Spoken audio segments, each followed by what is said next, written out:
No-accept na yung mga ano. Heda, oh, andito na si Ma'am Ani. On time si Ma'am.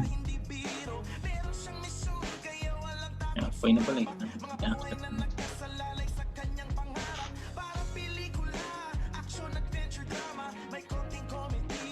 Check po.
Hello, everyone. Welcome to our event. To all the 181 participants, welcome. We would like you to take it accordingly before we start. Chapter first, followed by first name and surname. Thank you. And to all who is here from Australia, Philippines, and Dubai and Abu Dhabi, welcome. Thank you for coming to this event. Nice to see you guys.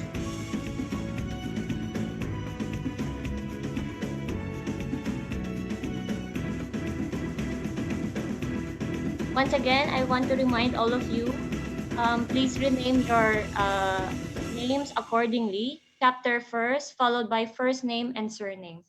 Thank you.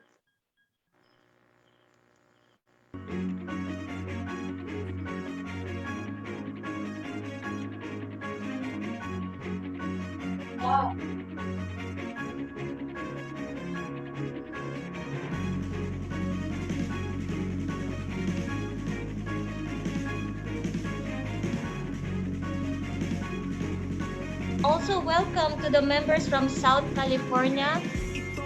Welcome to our event. Nice to have you guys here. And good morning, Jan.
All right, once again, we would like to request everybody to please rename for certificate purposes. Kailangan din na kasi natin naka-rename kasi yun yung lalabas dun sa record para magawa natin yung certificates nyo after this event. So please rename as per the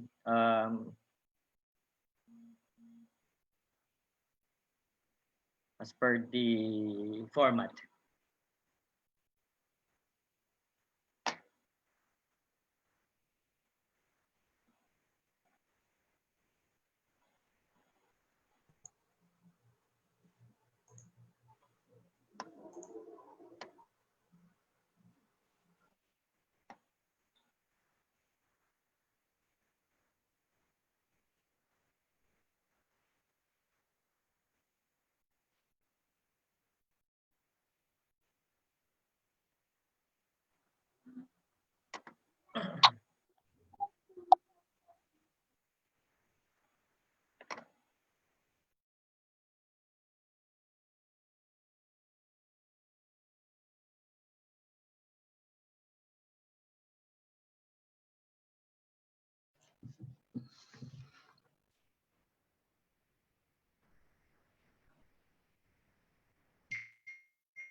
Urban areas.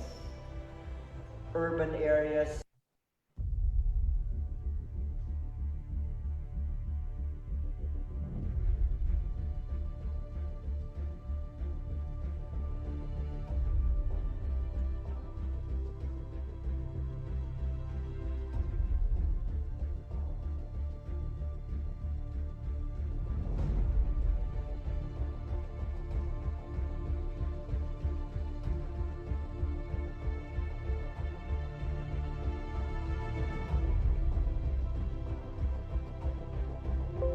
when you put on the term architects, you think in terms of urbanization, urban areas, urban areas, structures that look into development, that present themselves as icons of development of certain countries.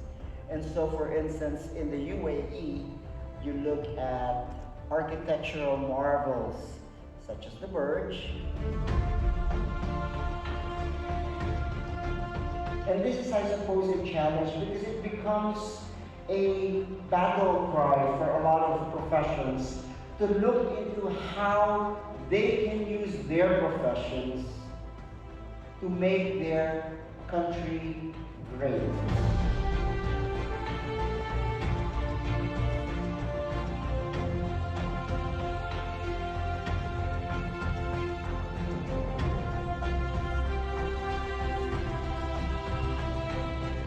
I feel a huge sense of honor and responsibility to find myself representing the profession of architecture, representing the global Filipino architects of Dubai.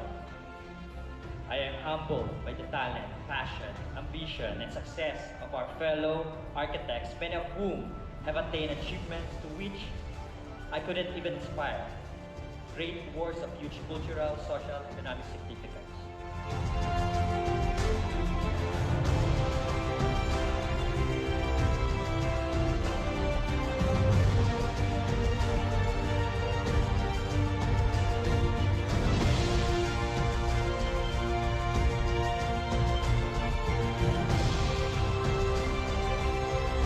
My job here is to represent and help lead the organization whose purpose is to advance our profession. And I'm extremely grateful to all the support of our volunteer leaders and membership. With over 400 members this fiscal year, there can be surely no other organization with a capacity that comes close to promoting and affecting positive change for our great profession.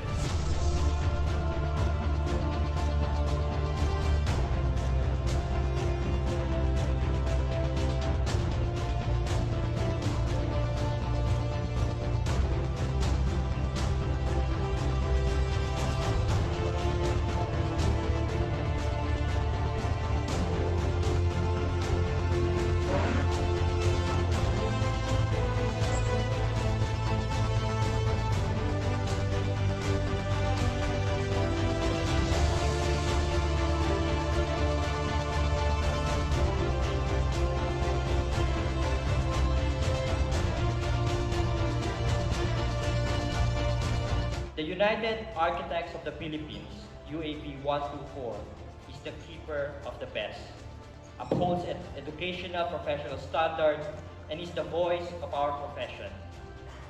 And our hope, this great house, is the envy of other professions. Enjoy the night together and we'll celebrate all the successes or commiserate for the near misses, but at the end of the night, we're all here to enjoy ourselves, so everyone have fun.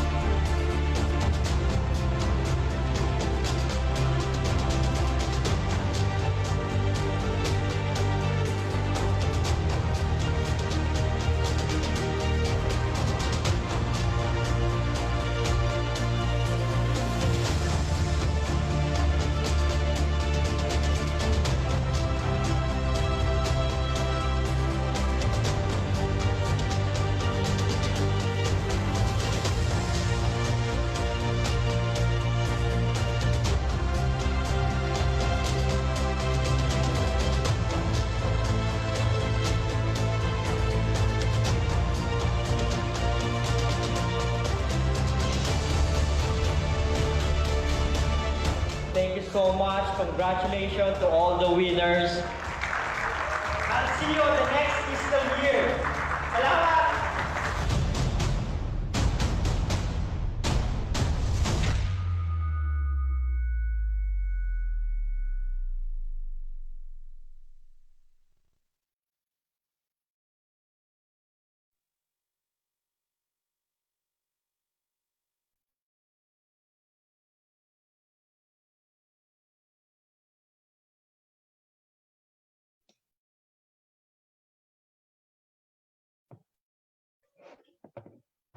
Good evening to all participants in the Philippines. Good afternoon, Middle East.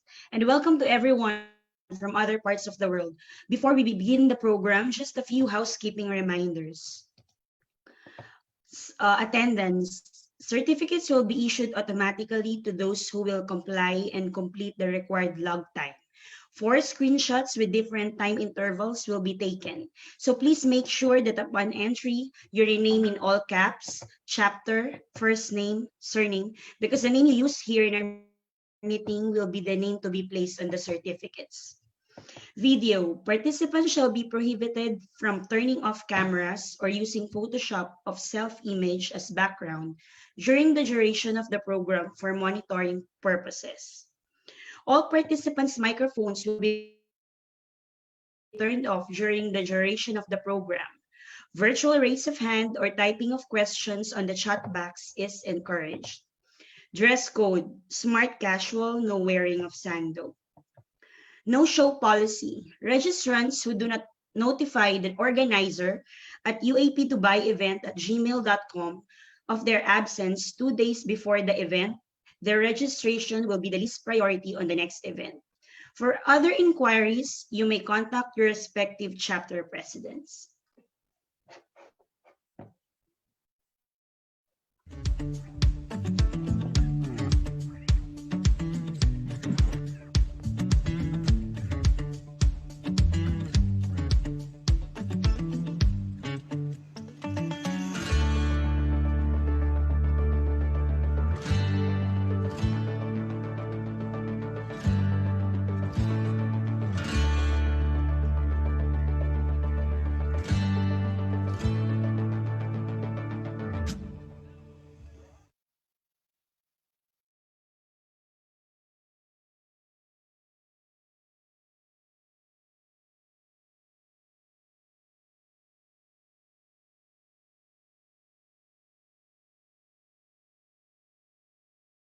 Ladies and gentlemen, this is the UAP Harmony Prayer, the Philippine National Anthem, the UAP March, and the Architect's Credo.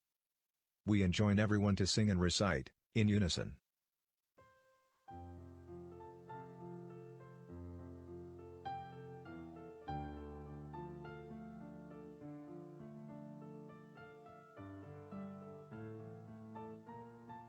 O Lord, we cry for peace.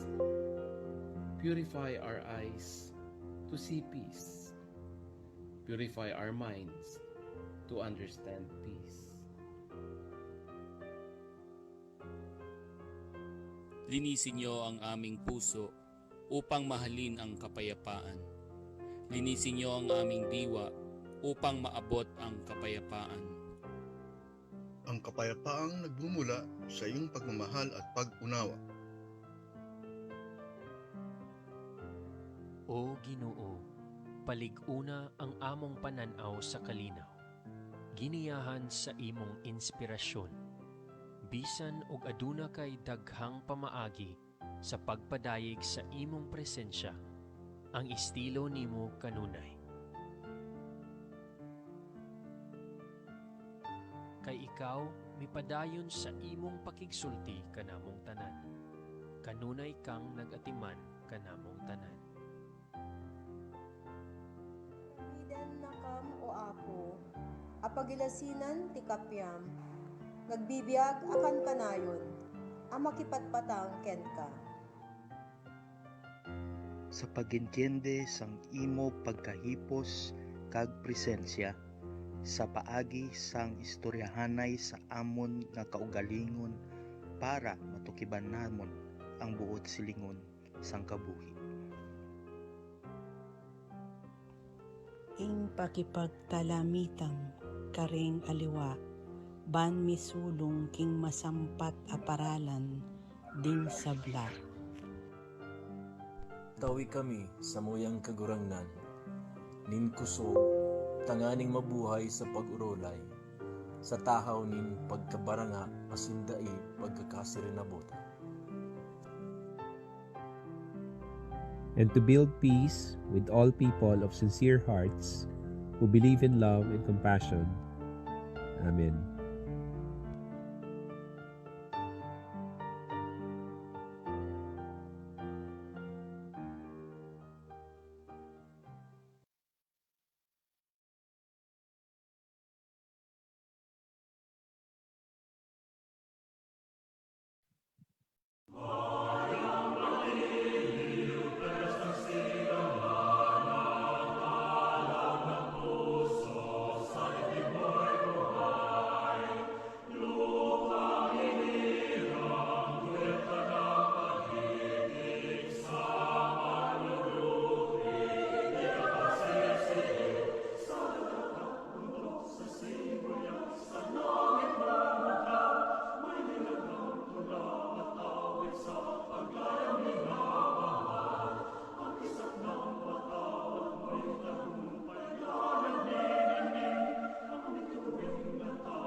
I shall work with this general objective, that I am accountable to God, to Mother Earth, to my country, to my fellow men, and to myself.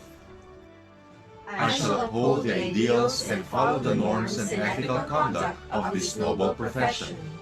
I shall pursue moral and professional excellence to the utmost level of integrity, through industrious dedication and meaningful application to my work, that merits a reputation for quality of services, worthy of fair remuneration.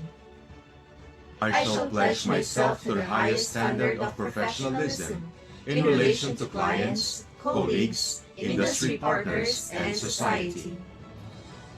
I shall dedicate myself to the pursuit of creative endeavor towards the goal of enlightened art and science, generously sharing it. I shall respect the rights and works of my colleagues in the profession and confine my comments to constructive intents. I shall endeavor to do my duty in the protection of our common environment and the preservation of architectural heritage for the sake of the present and future generations. So help me God.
Good day, everyone.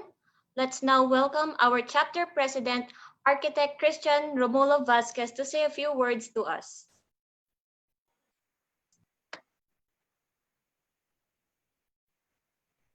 Good day, everyone. Magandang gabi sa inyo dyan sa Pilipinas and good afternoon here in Dubai and Middle East. Would like also to acknowledge also our NEVP Don, our Vice President for Area A Karandang, our District Director for A4 DDP po. Magandang gabi sa inyo dyan. Also, from what I can see here, maraming salamat dun sa ating mga chapter president from present right now sa Oman, CP Michael. I can see CP Michael, Abu Dhabi, CPJ, Rizal Kalayaan, si CP Jen, CP Raffles of Kuwait. Magandang gabi at salamat sa inyong pagdating. Maraming salamat at again, it's a diverse participants na meron tayo ngayon. We have all the way from Abu Dhabi, Baguio, Australia, Balanga, I can see Balanga, Cebu, Daraga, Kagsawa, from KSA Eastern, Kuwait, and up to our UAPGA, Oman, and UAPSA. And of course, ang ating mga future global Filipino architects, ang mga UAPSA. You know what, ang promise namin sa inyo, lahat ng events namin dito, lahat ng meron kami dito ay you're free to attend and of course, napaka-importante ng ating mga estudyante because you are the future of UAP. Dahil kayo ang susunod ng mga UAP eh. So kailangan pangalagaan namin and kailangan talaga upgraded and updated kayo sa mga nangyayari around the world. So, I have a few words here na lagi kong sinasabi sa lahat ng mga events namin. And I will not stop saying this kasi ito talaga ang vision ng UAP 124 Dubai. UAP 124 Dubai works to promote architecture's environmental, economic, and social support, innovative practice, and strengthen our engagement with the diverse world we shape. Together with our national president, Architect Rene Heray, we agree that the time is now to change the way we think and behave in order to shape our future. To become a more valued, relevant, global Filipino architects, I encourage each one of you. Our priority is to elevate public awareness in promoting and protecting the profession, create and expand the sharing of knowledge and expertise to ensure prosperous future for the Filipino architects. Never before we have this level of bold and visionary leadership to inspire global Filipino architects to work together and build a better world for our people. And I still continue to urge you to move forward in seeking professional growth and global competitiveness. On behalf of the 500 members of UAP Dubai chapter, I would like to extend my deepest gratitude to the 4 speakers for their unselfish act of kindness to be with us today. And of course, to the volunteer leaders and the organizing team who made this event possible. Once again, welcome to UAP 124's Career Reboot, a project of our International Affairs Committee. Salamat po.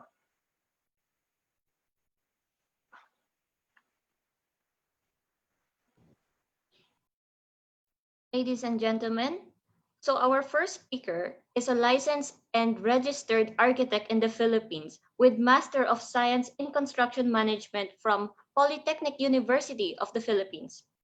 He is a certified project engineer manager under American Society of Engineering Quality Management System and a certified lead auditor. He is the founding and chartered president of UAP Dubai in 2009, which won the first Best Foreign Chapter on 36th UAP Convention and served as an advisory council. Also founding member in 2010 of UAP MENA, United Architects of the Philippines, Middle East, and North Africa. At the same time, he is also He also became part of the founding member of FPG Filipino Professional Government Group, Filipino Professional Group under the auspices of the Philippine Embassy in Abu Dhabi. The creation of Architects Review in Dubai served as lecturer and reviewer and presently connected to Atlas Review Center in Manila, Philippines as a review specialist. Ladies and gentlemen, let's all welcome Architect Arnie V. Lana.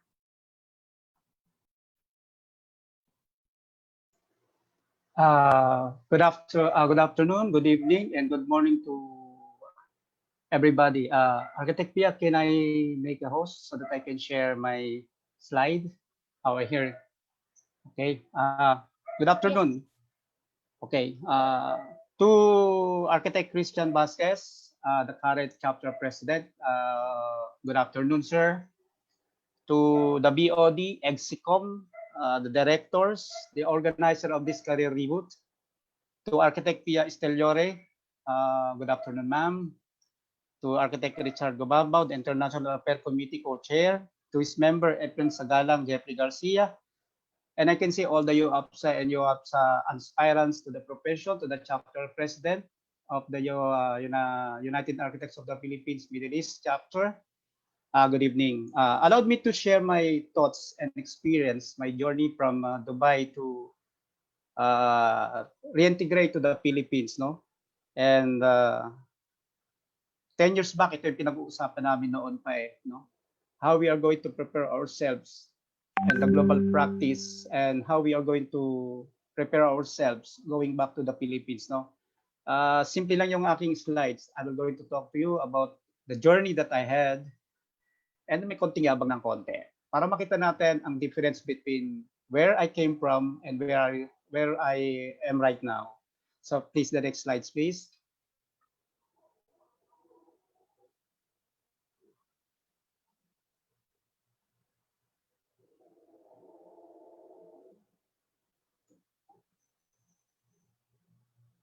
Architect Pia, can I share my pero nagkakaroon ng problema yung yung connection. Share ko na lang yung aking slides, please.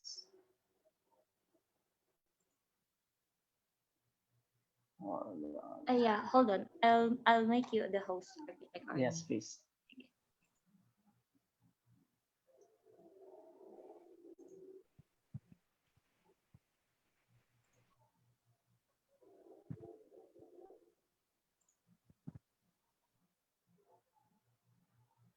Hold on we're just going to reconnect kasi nagkakaroon ng problem with the connections. Okay. Okay. Wait. Wait.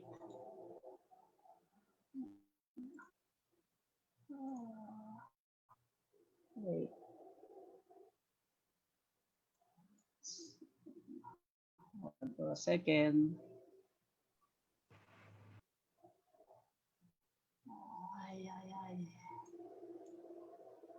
Nakikita na kaya yung slides? Nakita na kaya yung slides, please? Yes. Yes, we are seeing the slides. Okay. Perfect. Okay. So I just want to show some of the projects that I had in Dubai, no? That became my inspiration when I come back to Philippines because my idea before is to share all what I learned and what I experienced in Dubai, being a Filipino architect, being a Filipino global architect that I have. So some inspiration that I got from the Dubai is this one, no? Just to run out of these projects that I got. And then the projects that I learned and experience that I learned in Dubai. Here. Ngayon, when I come back to the Philippines, all that I experienced that I had, yung lahat ng aking natutunan, being a leader, being an architect, nagkaroon ito ng malaking impact sa Philippines, no? Because expectation becomes high. So ano yung nag-drive na force para maging mas higit pa yung ginagawa ko sa Dubai? Binigyan nila ako ng mabigat na responsibility because nagkaroon ng bagong paningin ang mga tao dito sa Dubai. Just because kaya nating gawin o kaya nating i-share ang mga natutunan natin. So ito yung projects na gusto kong makita ngayon. There are many developments happening in the Philippines. There are many potential projects na dapat hawakan ng arkitekto ngayon. Nakikita natin na binibigyan ito ng mabibigat na role o binibigyan ito ng mga emphasis in terms ng only ng maging bahagi ng development ng Philippines. So I just want to share it here. Pero paano ko ginawa ang lahat ng ito? Prior giving up my career in Dubai, alam ko maganda yung career. Alam ko yung maganda yung naging starting point ng UAP o starting point ng architects as a whole in the Dubai. And the entire United Architects of the Philippines. First, 10 years back, balikan ko. Ito yung sinasabi namin noon ng mga early leaders ng UAP in Emirates. We have to prepare for the integration to the Philippines. Then we have to equip ourselves, no? Kaya ang ginawa natin, o ang ginawa ko personally, I study more. I taking up all this master construction management. I study more in international accreditation and get involved in any known organization that I can have my integrity intact. Kailangan natin yon. Kailangan natin maging part isang organization para maipakita natin na tayo ay mga Pilipino arkitekto. Then I posting my profile online. Let them find me. Let them give them encouragement and inspiration para makita nila na kung ano mga ginawa natin o pinagdaanan natin o experience na ginawa natin sa Dubai. Then ito ang pinakamabigat. Make sure may dala akong 3 T. Meron kang pamamaraan. Meron kang mahabang pasensya. At higit sa lahat, meron kang perang puhunan, sustainable financial pagbalik mo ng Pilipinas. Dito nagkakaroon ng karamihang bumabalik. Pag reintegrate nila sa Pilipinas, you don't know what do you expect. Next. In reality, ito muna. Ito naman talagang unang pinanggalingan ng mga member namin noon. We have to have a vision, but we have to have a fixed action plan. Plan big. Ano ba talaga ang gusto mong gawin pagbalik mo sa Pilipinas? Identify yourself sa dami ng experience mong nakuha sa Middle East. And you have to identify really what do you want. And then think, pag-isipan mong maigi.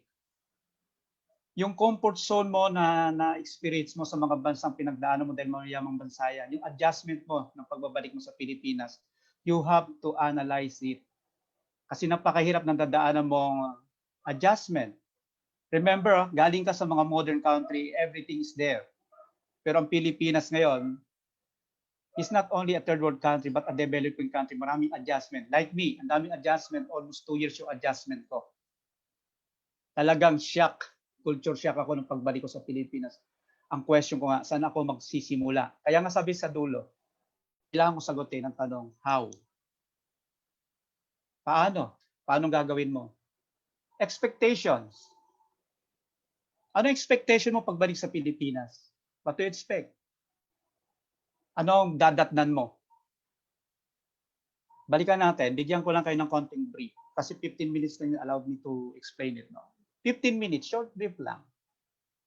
Short brief ng pinaka-importanting part ng babalikan natin sa Pilipinas. 1, expectations. Ano ba ang babalikan natin sa construction industry in the Philippines? As of now, because nagkaroon tayo ng pandemic, ang dami-daming projects na ginagawa sa Pilipinas, sabi nila, matitigil to because of the pandemic. But no. Infrastructure is still go ahead. There are a lot of projects going on in terms of transportation na lang makikita natin na really a massive infrastructure going around the entire country. Yung ating infrastructure sa roads, yung ating mga infrastructure sa mga ports, yung ating mga development na nangyayari from the NCR going to provinces, to the different regions, it's really moving forward. Sabi ko nga, nagugulat ako eh.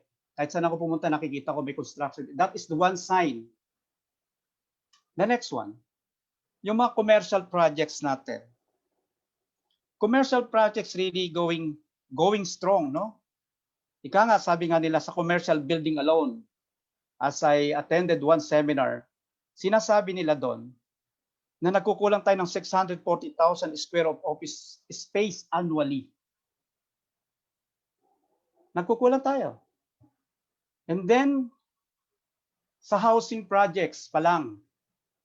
Housing projects, we have a backlog na napakarami, no? 22 million in 2 decades. So wala tayong enough manpower to supply ng backlog ng housings natin. Lalo na yung mga medium high-rise, yung high-rise. Experience ko nga sa aking company presently, no? Nagkukulang kami ng manpower. Biro mo yun, ngayon lang nangyari sa Philippines na na-experience ko na nagkukulang ka ng manpower, nagkukulang ka ng contractor, nagkukulang ka ng engineers, nagkukulang ka ng architects for your own project. So napakaraming chances, napakaraming changes. No? Sa housing lang natin, no? Sa mga housing horizontal, by the year 2023 to 2030, kailangan natin ng 2.4 million units required. So napakalaking expectation, napakalaking mga projects na we are looking at. Next, sa logistics and power projects, no? Napakarami natin kailangan sa mga projects na ito. At least 700 billion investment for the next 10 years. And then the transport is almost 9 trillion, no, needed for the next decade. So napakalaming preparations. Next, yung communication ngayon. Why is it that the Philippines really going to develop more the communication? Remember, sa statistics natin, we are the country using yung text messaging. Ngayon lang nangyari, because of this pandemic, napuwersa ngayon ng mga tao natin na mag-shift ng lahat ng galaw natin into a e-commerce, into a online communication, including business. Ngayon pati education natin nangyayari ng shift. So ano ibig sabihin nito? Lahat tayo nagkakaroon ng adjustment o nagkakaroon tayo ng ibang shift ng ating business o ng ating pagbibigay ng serbisyo sa kapwa Pilipino natin o sa mga kababayan natin. So, ang communication ngayon ay binibigyan ng emphasis ng ating pamahalaan para ito ay maging isang tools, no, na ma-deliver natin o lalo tayo being an architect, yung mga serbisyo natin dapat ibigay. Next, power projects. The power projects really going up, no? Marami tong requirements ngayon na dapat na pagpunan. Yung power generation na kakailangan natin up to 2023, may bago itong 20 new power plants na under o proposal ng government to supply yung kakulangan natin sa power. Kakulangan natin ito sa mga business sector, kakulangan natin ito sa mga bawat region. So the government really focusing also on the power projects. Next. But ito nagiging problema natin. Because of the pandemic, may dalawa tayong situation na tinitingnan dito. Yung environmental conditions being a developing country. Because of this COVID, ano ba nangyayari? Previously, prior to the COVID, ano ba ang tinitingnan natin sa economic natin? Ang economic condition ng Philippines is very strong. Why? We have young workers at that time. Maganda ang growth natin sa region. We have a government projects, ang real estate projects natin going up. And then there is a project ng private sector.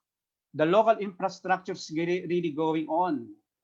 At yung OFW at major contributors to our economy ay really napakataas. At saka yung purchasing power ng ating mamamayan ay napakalaki. Ang banks. Ngayon ang banks, no? Talaga nagbibigay sila ng mga gandang financial loan for the projects o small businesses around entire country, no? Para magkaroon tayo ng magandang positioning sa mga business na bubuksan natin. But nagkaroon tayo ng tinatawag na pandemic. Ito yung sinasabi natin, nagkakaroon tayo ng hesitation. Ano yung mga adjustment na maaaring mangyari sa atin, lalo sa career natin? Anong tinitingnan natin dyan? Ang tinitingnan natin dyan kung may binabalak tayong mag-reintegrate sa Philippines at this point of time, blanco ang isip natin.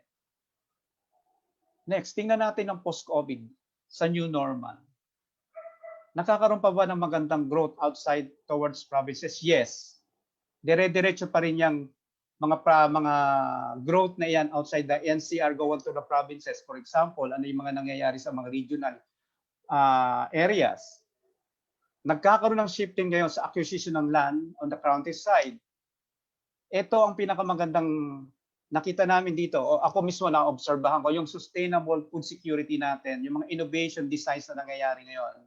Going to food security ang nangyayari sa Pilipinas because of the scarcity na nga ng food na nangyayari.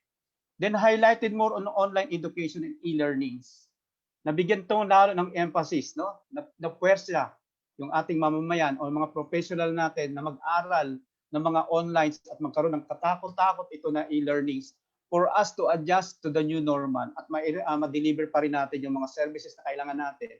Sa architectural, tingnan nyo yung nangyayari sa architectural profession. Patuloy ang webinar, patuloy natin ini-equip ang mga sarili natin to adjust to the new normal. And then yung awareness sa clean drive and continue construction work, patuloy pa rin ito. Sa amin nga ngayon, sa aming company, I was working in the MDC right now. Dire-diretso pa rin yung aming construction, dire-diretso pa rin yung pagbibigay namin ng service. Mas mahihigpit nga lang yung mga protocols. Mas mahigpit pa nga lang ngayon yung mga ini-apply na condition para ma-deliver mo yung project kasi hindi nga ito yung normal yung condition mo. But you to apply. But ito yung isang bagay na tinitingnan natin also, yung mga influence o yung mga mangyayaring adjustment o yung mga pagbabago ng mga ating local laws o yung ating mga batas. For example, yung pagbabago ng batas ng halimbawa ng fire code, tinitingnan na natin yan, kung anong impact o implication yan sa ating bilang arkitekto. Previously, ang gumagawa ng mga dokumento niyan, signed by the architects, ngayon nagiging dalawa na naman ulit. Ito ang pinakamabigat. Sana mabasa-basahin nyo itong implementing rules and regulation ng RA 4566 and the contractors license law. Nagkaroon ito ng decision from the Supreme Court allowing foreign contractors to have the same footing with the local contractors in the Philippines. In other words, anong reason behind? The reason behind, sa dami ng construction na nangyayari sa Philippines na nakukulang tayo ng manpower, the Philippines start to get foreign contractors to do the projects in the Philippines. Pareho ng footing. Ano ang dilemma natin dito, being an architect or being a professional in the construction industry? Tatamaan natin dito yung tinatawag natin 60-40 something, no? Yung hatian. Tatamaan dito yung tinatawag nating warranty ng building. Kapag foreign contractor nga naman ang gumawa nito, foreign ang nag-design nito at umalis to, sinong nakataya doon sa kanyang ano. So yan ang tinitingnan ko ngayon, itong IRR ng RA 4566 ng contractor's license ko because I was working in a contractor side. Then, yung mga finance banks ngayon, sabi nila wala daw pera ang Pilipinas because of the pandemic. I doubt it. Doubt pa rin ako dyan. The banks, may pera yan. We can push through with our projects. We can directly proceed with our projects. Bakit? Hindi lang alam ng banks kung kanino ipalulod o sinong bibigyan ng mga business na magpo-prosper. Kaya medyo may hesitation. Pero pag nawala o nagkaroon ng vaccine for the next few months, magbabounce back ito, magdidire-diretso ito. Second, ano yung ginagawa ng ating government? Kaya nagkakaroon ng tinatawag nating support in terms of finance o yung ayuda na sinasabi para magkaroon ng pera ang tao. Pag bumili ng goods ang tao, umiikot ang economy ng Pilipinas. Kaya yung mga nagtatanong, magre-reintegrate ako, babalik ako galing from Dubai with my all experience, with my all learnings, with my all global identity as architects of Filipino, ano may contribute ko sa Philippines? Look, listen, understand muna kung ano yung condition ng Philippines. Really, may career ka ba sa Philippines? My answer is yes. All you have to do is, are you ready to reintegrate yourself after how many years in Dubai? Like me, I've been in Dubai for 15 years. I learned a lot from Dubai. That's why pinakita ko ibang project, ibang learning ko. It's just my inspiration when I come back to the Philippines. I want to share my knowledge and I want to share my full knowledge. But let me give you some reminder, some 5 points, some 5 action points. One, when you decide to come back or reboot your career in the Philippines, ensure that you have a financial sustainability in 2 years. Kailan may pera ka talaga. Kailan ready ka sa adjustment. 2, take care of yourselves. establish yung network. Importante yan. Kasi babalik ang blanco. Sigurado yan. Establish your network while you are still in Dubai, while you are still planning to go back in Dubai. Establish it. First, establish your client, no? Establish it. From your organization, from anybody, from friends, establish it. Then, the most important, helping your members, yung mga member natin na bumabalik na sa Pilipinas, no? Kailangan nilang ng tulong. Then, the last one is think ahead of your recovery. Kasi hindi basta-basta yung decision nga babalik sa Pilipinas and galing ka doon sa comfort zone mo na maganda lahat ng pinanggalingan mo pagbalik mo ng Philippines. You have a lot to adjust yourself. I give you ano. Nung pagbalik ko ng Pilipinas, when I took up the job being a project director ng tower, nakita ko kung gaano kabigat yung tatlong section ng pagkuha ng different permits aside from basic permits. Yung pagkuha mo ng mga permits mo sa DNR, yung pagkuha mo ng mga documents mo para magdire-diretso ka mag-implementation, yung approval ng government from the OBO, from the SSUD, lalo ngayon, ang higpit. Pag in-implement mo yung project mo, yung nire-require ng project mo, for example, yung design natin, lagi kong binabalikan to, yung mga design na, kasi ako, project architect ako, no? Yung design architect, lagi kong tinatanong, the more na nagkakaroon to na napakaraming RFIs o napakaraming RFA o yung tinatawag nating mali, yung pinagmula ng budget, paano mo gagawin yung cost pala, paano mo gagawin yung budget para matapos yung project. Kaya sabi nga natin, sa architects, ito yung naging vision ko nung nandiyan na sa Dubai. When I come back, I'm going to focus myself on the construction implementation. Hindi ako naging design architect. So nung bumalik ako sa Dubai, akala ko I was really well equipped, pero kulang. Kulang lahat yung nakita ko. Kaya nung nagbumalik ako, nag-aral uli ako, at pinag-aralan ko uli yung ating methodology, pinag-aralan ko yung condition ng Philippines, pinag-aralan ko yung ating standard practices in terms of execution, doon ko naintindihan halos. Doon ko naintindihan halos lahat kung paano mo talaga itayo yung dinidesign natin. Kaya nga sabi karamihan sa architects, you know how to design, you know it very well by heart how to design, but the question is, paano mo siya itatayo?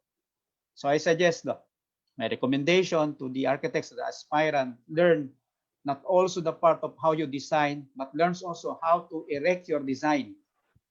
Lalo na sa pera. Pag nag-short yan, ang balik niyan sa arkitekto. So yung ating mga estimate yan, intindihan natin maigi yan. Yung ating methodology, paano itayo yan from the design aspect, yung methods yan, tinatanong lagi yan. Sa Dubai, makikita mo lahat yung experience na yan. Makikita mo yung learning, makikita mo yung next step na gagawin mo. I hope you learn a lot, no? Doon sa basic lang na binigay kong run. But I want to say thank you very much for this opportunity to give my experience and to give my thoughts about if you're planning to go back and reintegrate yourself to the Philippines. And this is my simple recommendation advice. Good evening. Ito yung ilang nakuha ko, no?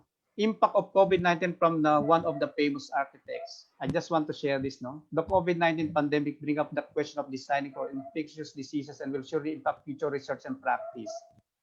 Yung design natin, no? Lagi na itong nagkakaroon ng debate predicting that public spaces, magkakaroon to ng bagong challenges on contagion mitigation. Tapos yung mga innovation for redesigning cities. Dalawa lang itong nakikita namin. Maski ako nakita ko nga ito ngayon eh. Yung design na ginagawa namin building, napakahigpit ngayon para i-reintegrate mo yung tinatawag nating level 0 o level 1 to 4 ng facilities ng mitigating the contagion, yung contamination ng virus. Nagkakaroon ng matinding requirements yan. Tapos yung innovation for redesigning cities, totoo ito. Nagkakaroon din tayo ng problema sa logistics and transportation na nakakaroon ng apekto sa projects. And these are two things, kaya kinapture ko ito. It was being written in the Daily Inquirer. Kinapture ko ito as one of the recommendation and information that I want you to know. If you come back to the Philippines, what are you going to do with the present condition right now? And moving on,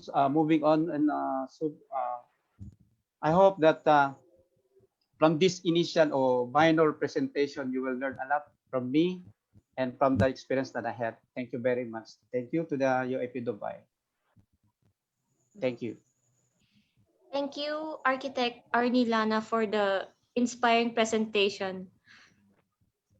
So now, may we move on to the Q&A presented by Architect Percival Pagtalunan and Architect Georgette Abalon. Thank you, Architect Pia, for this introduction.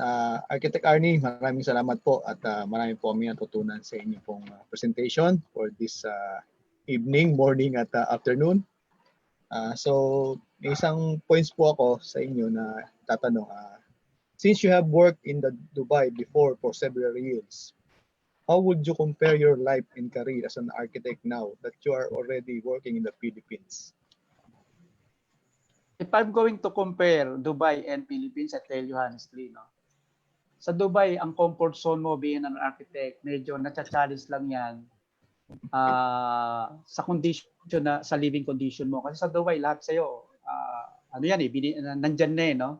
Yung innovation, yung technology, napapadali yung trabaho. So, lahat ng kailangan mo, nandiyan sa tabi mo. Kaya, madali mo siyang ma-deliver. I would say, madali sa Dubai. Although, ang challenging dyan, design. Pero when you come back to the Philippines, dito ka talaga masusubukan uli. Honestly. Hanggang saan talaga yung galing mo. Because in the Philippines, the project, all in ka eh. From the design aspect, to the delivery, to the logistics, to the budget. For example, sa akin, I have to see or I have to review the design of one of the famous consultant. Paano niya dinesign yung 5 project vertical 5 years ago. Binalikan ko lahat ng dokumento niya. Contracts awarding niya from the BD, yung budget. Then down the line, nakikita ko to kung paano na-exit na mga kontrakto sa Philippines. Nagkaroon ako ng maraming challenges dito. Quadruple A yung aking contractor and yet nag-failure siya. Doon pa lang sa CSA, doon pa lang sa structural ng building. I have to go back, ni-review ko lahat yun, pati yung extension of time na mangyayari. So legal aspect ng contract, budget ng contract, not only design, but to the totality of the delivery of the project. Doon ako na-challenge talaga. Doon nakita ko, sa Philippines pala, doon mapapatunayan kung talagang totoo kang arkitekto. Kaya sabi ko nga dito sa review center, you have to really equip yourself to become full-fledged architect, not only in designing, but how the project you have, kung paano yung project mo tatayo talaga yan. You have to give the methodology in detail para yung kumpiyansa sa'yo ng kliyente mo o ng owner o proponents mo nasa sa'yo. Pag sinabi mo, yes, I can erect that building. Kaya sabi ko nga sa inyo, wala namang pinaglalabanan talaga sa civil. Ako, ang trabaho ko, civil works na . So, na-challenge sa mga civil engineers sa akin. Imagine, ang contract ko, ang general contractor ko, quadruple A. Puro engineers yun. And I'm an architect. Paano makukuha mo yung respeto nila? So, yun ang nakita kong comparative. Sa Dubai, nakita ko, design and build ako dyan. Nag-impart ako ng design and build from retail, from building, from sustainable design. Nag-impart ako ng 18. Pero nakita ko, hati-hati tayo ng trabaho. Hindi naman jack of all trades . May naggumagawa ng ganito, fit-outs, may gumagawa ng ganito. Hindi mo pinapakilaman yun. Pati kontrata na, hindi mo pinapakilaman.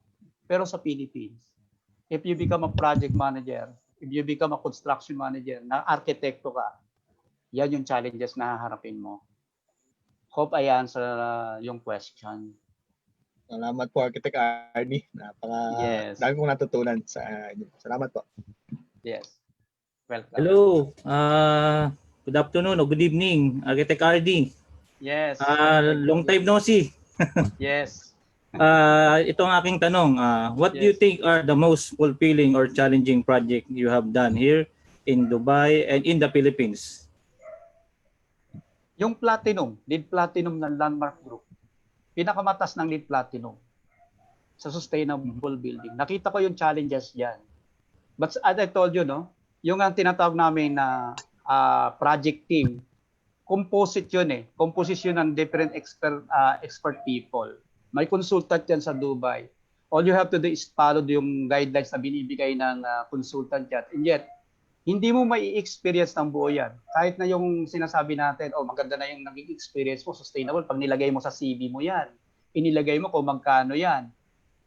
Eh ako, pag nagtatanong ako ng mga nag-a-apply sa akin, ang tanong ko, magkano na yung kamay mo? Means, magkano na talaga yung project na hinawakan mo, na ikaw talaga naging involved. Kasi sa Dubai, ang involvement mo lang dyan, partial eh. Hindi naman ikaw talaga ang naging project manager ng buong building. Baka part ka lang doon. Yan yung naging experience. Pero pinakamataas na experience yung sustainable lang, yung platinum namin. Oh, naging gold na yata yun ngayon. Oh, yun, yung lead. Then when I come back sa Philippines, ang naging challenges ko yung high-rise na, yung 4 na towers. Right now, ang hawak ko 4 na towers. Meron akong deadline na makakaiba. Yung design nun, sustainable din. Ang naging challenges ko lang dyan, paano ko matatapos na ito. For example, bigyan ko kayo ng example. Bago ka maglagay ng bintana dyan sa vertical building na yan, sisiguraduhin mo na ang penetration ng bintana mo is water tightness. Yung water tightness na sinasabi, wala kang leak. Imagine, hindi tayo nagdi-design kaagad ng bintana dyan. Basta natin i-guide yung bintana, i-specify natin. Ano yung window na yun? Operable window. Pag kinumpare mo operable window, doon naman sa platinum, iba rin. Iba rin sa Philippines. Tapos paano nasisil yun? Na tight, water tight. Yun ang mga requirements yan. For example, isang requirement, yung mga toilet natin dyan sa Dubai, yung toilet natin, pag sinaksak mo, gamit ka agad. Dito hindi. May functionality test yun, slope to drain yun. Pag di mo na-meet yung dalawang condition, reject yun. Hindi lang basta tinitest functionality yung mga tubo. Yung mga ceiling natin dito, hindi ka basta-basta nagsasara dito ng ceiling. Hindi mo sasabihin ka agad, bago magsara ka ng ceiling, dapat nakikita mo lahat ng provision mo dyan. Walang open wiring. Bukod sa tinitest mo ng meter test, tinitest mo isa-isa yung functionality test ng wire. Yung mga kinabit mo, pag bumagsak yan, wala kang handover. Ang pinag-uusapan pa lang natin dito, yung mga loob ng building, yung units. Kumustahin mo yung exterior, yung facades mo. Doon ko natutunan yan. When I compare to Dubai, hindi ko nakuha. Although yung building na naging experience ko is modern. Platinum nga eh. Pero ang tanong ko, nung bumalik ako, kulang pa pala. Yun na naging conclusion ko. Kala ko ang Pilipinas, third world, hindi pa. Kaya sa unang slide ko, sinabi ko sa inyo eh. It is not a country, it's a modern country. Tuloy-tuloy ang construction natin. Huwag nating mamaliitin. Look at country. Ano yung hinihingi? Sabi ko nga sa flag pa lang natin, napakalaki na eh. So, nasaan yung mga arkitekto? Nasaan tayo? Yun ang tanong ko sa atin. When you're going to plan to come back to the Philippines, sabi ko nga, mag-isip kayo. You have to equip yourself there. Kasi sa Dubai naman makukuha mo, learning. Mura dyan mag-aral, mura dyan mag-master, mura dyan kumuha ng lead, mura dyan magpaka-engineering management na kailangan mo, pagbalik mo ng Pilipinas kasi mabubulaga ka sa construction dito. Hindi ako nagyayabang, totoo yun. Ganun na yung standard dito na hinahabol. Really? Okay? Did I answer your question, Architect Georgie? Opo, ayos lang po. Yes. Ito, balik po tayo kay Architect Percy para sa kanyang susunod na tanong. Sige, si Architect Percy. Yes. Architect Arnie, ito pa po yung aking follow questions. What are the factors you considered to go back to the Philippines and work in our country for good na po ba? May question mark ako doon. Tapos po, you're given a chance to work again in another foreign country. What should it be?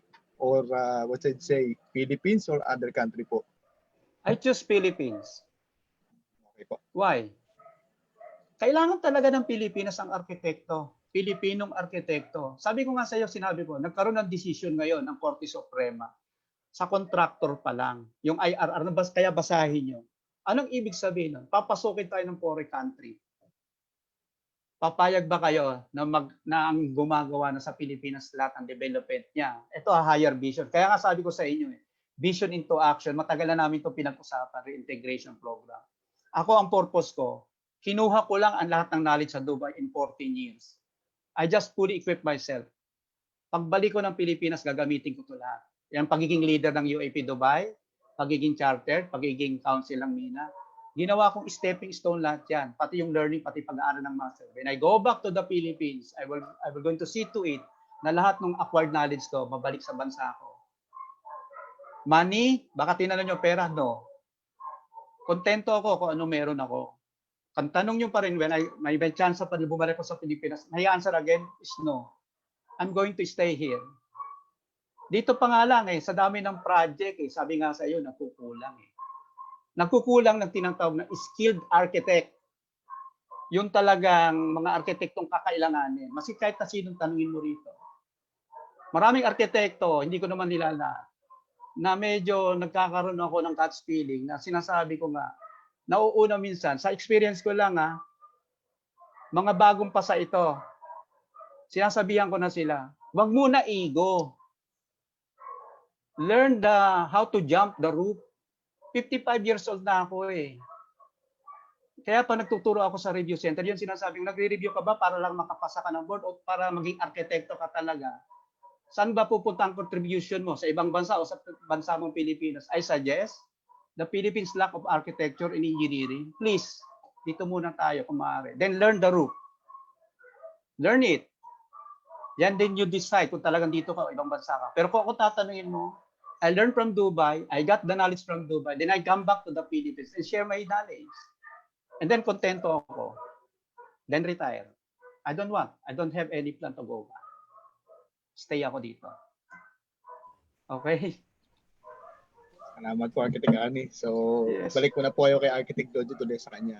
Yes. Malawang tanong. Okay, Architect Arnie, my last question is, as I've heard from you, yung mga things na na-learn mo, what are the things that you have learned in Dubai that you think you can apply in your current work in the Philippines? Alam nyo, yung isang pinakamabigat dyan, na madali ang karir nyo dito sa lukso sa Pilipinas. Talagang kumuha kayo ng accreditation international, katulad ng TMP. I suggest, get TMP. Yung nilaunch ng PUP, online na masteral namin, yung Master in Construction Management. Kaya kinuha ko yon. Dalawa ang master dyan. Isang MPR, meaning pag nakuha mo yung master MPR ka, hindi ka talaga totally master. Yung isa, thesis yon. Pinagtiyagaan ko yon. Bakit? Ang purpose ko kasi, para maging well-equipped ako. Ayoko kasing marinig yun sa sarili ko na arkitekto ko, tapos hindi ko alam paano ko itayo yung design. Marunong man ako sa itayo yung design, hanggang residential lang kaya ko. Dapat ang arkitekto is totally ang package mo Pag nag-design ka ng hospital, alam mo kung paano mo i-manage o itayo yan. By heart, kasi ikaw nagplano niyan Hindi ka lang makikipag-away o makikipag-argumento sa isang professional. Sa residential, lagi ko nga sinasabi sa ibang akin, ba't makikipag-away ka dyan sa residential lang? Baka naman pwede ka makipag-away o makipag-argumento. Yung design ng hospital, kaya mong itayo. Yun ang nasa isip ko. Kaya nag-study ako dyan sa Dubai, pinag-aralan kong construction management, lalo na yung ASEM, yung American Society of Engineering Manager. Ito yung combination ng architectural engineering. Accreditation International ito. Pag nakuha mo to, ASEM, CPM, PMP, at saka yung construction manager, sinong babangga sa'yo rito sa Pilipinas? Sige. Sinong magcha-challenge sa'yo? Kasi ikaw yung accredited international. Ikaw yung nag-master ng construction. You know exactly what you are talking to. Pag tinanong ka ng methodology, ano methodology ng architecture? Ito ang methodology niyan. Hindi detalye ang pinag-usapan natin. How the proper methods na pwede mong gamitin o system o process na pwede mong gawin para maitayo mo yan. So yun ang sinasabi ko. You have to fully equip yourselves. Hindi lang design aspect. Sa design, alam na natin yan Arkitekto tayo Pag binalikan mo ng binalikan yung design, kaya ka nga naka-license. The government give you the privilege to be an architect. You are licensed to design. Therefore, sa design aspect, wala tayong pag-uusapan. But, may pag-uusapan tayo doon sa execution. Hindi lahat ng arkitekto marunong nun. Kaya I suggest, kung gusto natin talagang makipagtunggali sa construction industry, hindi magraran sa FB, na kinukuhanan tayo ng planong ibang pumipirma, labanan na rin natin sila ng pagalingan sa pagtatayo, sa civil works. Kaya nga, nakita ko nga sa inyo yung ASEM, American Society of Engineering Management is Certified Professional Engineering Management. Architectural engineering na yon. So walang masasabi sa'yo. Pag ginawa mo yung dokumento, that's it. Yun ang aking opinion. Okay. Maraming salamat po, Architect Arnie, at saludo po kami sa inyo. Thank you very much, architects, and thank you mostly to Thank you, you very architect much. Arnie, Lana, Thank you. and especially truly inspiring. And at the end of the day, Philippines will always be our home. Thank you very much. Yes, please. Yes, Love our country. Love it. yes, yes. So now, may we proceed with the next, with Architect Raymar Retalo to read the citation. Thank you, Architect Pia. Thank you, Architect Arnie Lana. Let me now read the citation. The United Architects of the Philippines, UAP 124 Dubai Chapter, would like to present this plaque of appreciation to Architect Arnie Lana for inspiring the global Filipino architects and motivating them with your proactive and visionary message. Given this 3rd of October 2020, Dubai United Arab Emirates, signed by Architect Chris Angelo Soriano, Secretary General, UAP 124 Dubai Chapter Fiscal Year 2020 to 2021, Architect Christian Romulo Vasquez, Chapter President, UAP 124 Dubai Chapter Fiscal Year 2020-2021. Thank you, Architect Raymar. We will now have a short break for 1 minute. See you guys.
And we are back. My fellow architects, we are now in the second segment of the program. Let's proceed with Architect Rexy Lode to introduce the second speaker. Thank you, Pia. So the next speaker is a healthcare planner based in the United Kingdom and has gathered more than 10 years of working experience. Architect John has 7 years client-based experience in planning, design, and project management roles ranging from business and commercial spaces to healthcare infrastructure. He has more than 5 years consultancy experience ranging from healthcare, commercial and retail architecture to residential landscape designs. Experience in development planning from one of Singapore's largest real estate developers, specializing in innovative business spaces and integrated townships across China, India, and the ASEAN region, includes planning feasibilities, master planning, urban design to design development management. Ladies and gentlemen, let's all welcome Architect John Marvin Ngo. Hello, good day to everyone. This is my first time to join an activity hosted by Dubai, and I am really very much impressed from what I have seen so far. I appreciate the breadth of viewers coming from many corners of the world, and also the depth of topics being discussed. The topic at hand, career reboot, I think it's very timely because what happens now globally is there's a massive disruption of careers, economy, and who knows, many of us would be in this boat. So I find the topic very timely and effective. Just to the moderator, if I could just share my screen, please.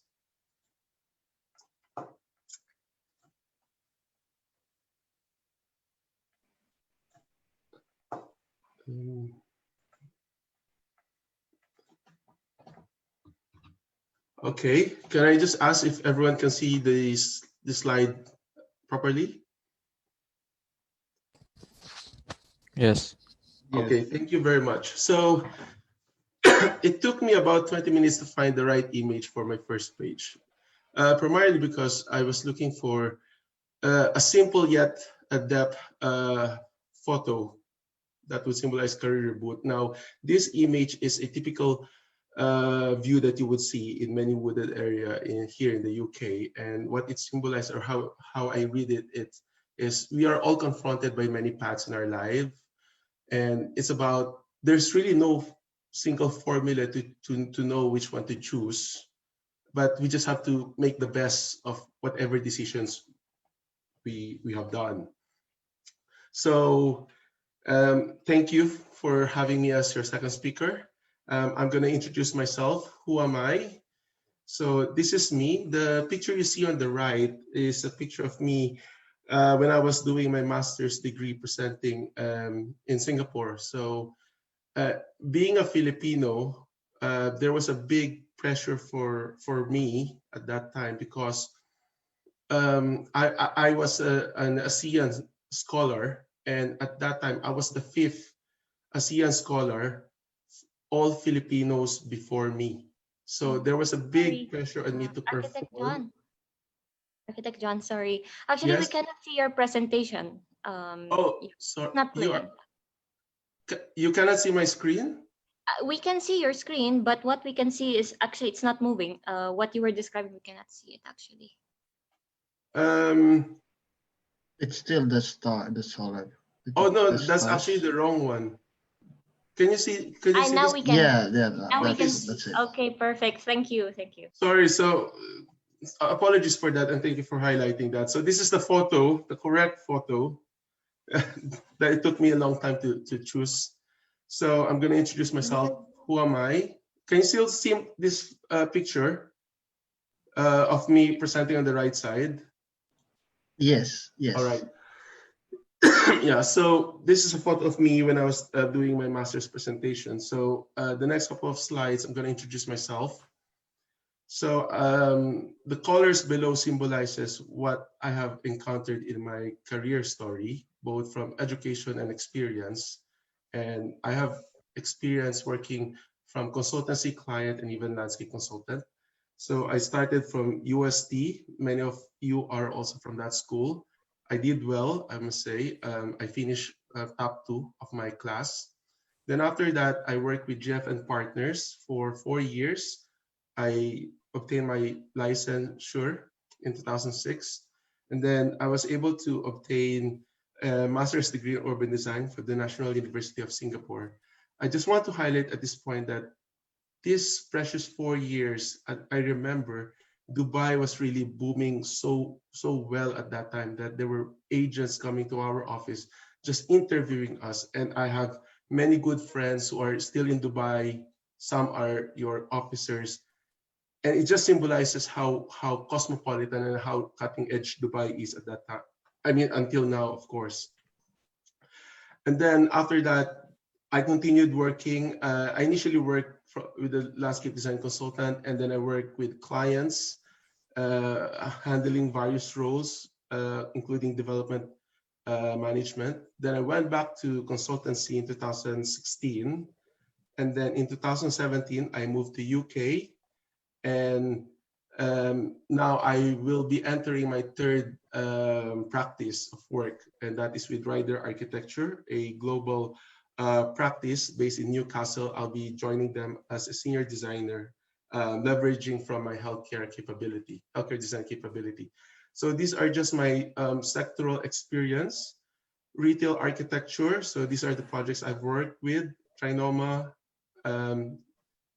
Ayala Center redevelopment, and landscape architecture, Treehouse condominium in Singapore. When it was built in 2012, I think, it was, I'm not sure whether it is still, the tallest green wall structure in the country at the time.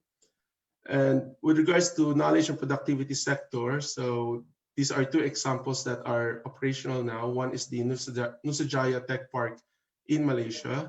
The other one is the Italian Ascendus Innovation Technology Park located in northeast of China. Now, where I have been developing my expertise is mostly in the healthcare sector. So from 2013, I joined as part of the campus development client role with the Changi General Hospital. My task then is to map out the long-term, talking about 15 years or and beyond, development of the healthcare cluster. And that is the photo you see on the upper right. And then after working there for 3 years, I went back to consultancy. Interestingly enough, this 2016 is when I went back to consultancy. The last time I was in consultancy was in 2008. So there was an 8-year hiatus. But it was also a fulfilling journey because I was involved with the Singapore General Hospital Plot H9A Department of Emergency Medicine.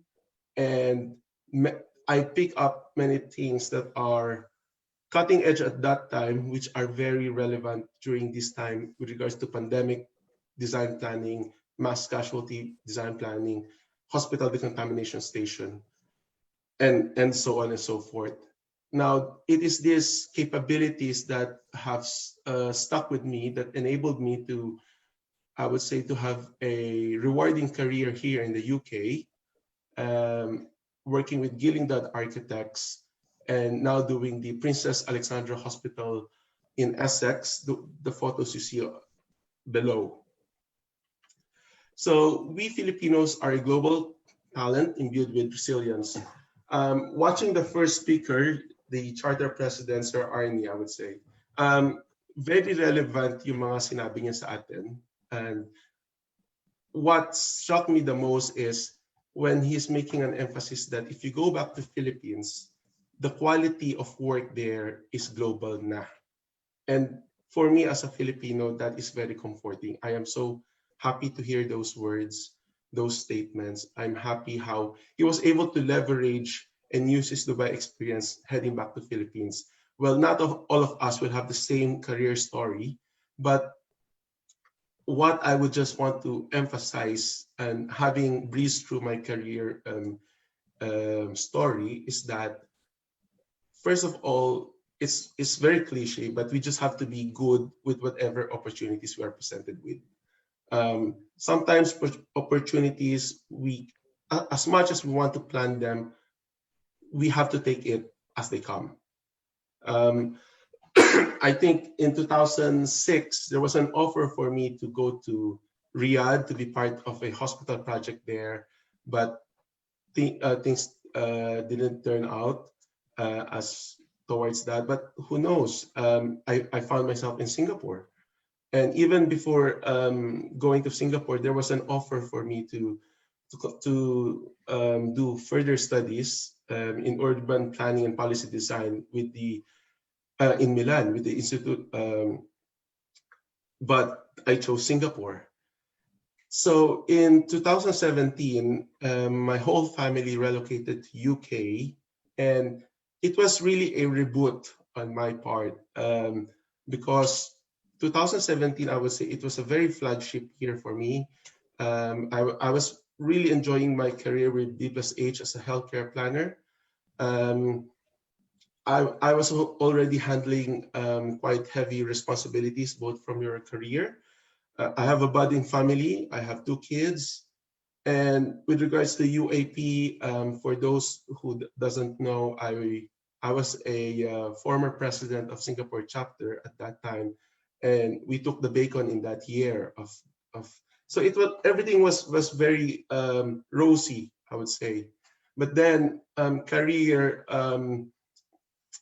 opportunity came to our family, especially to my wife. So she was relocated as an expat to UK, and the whole family would have to move along.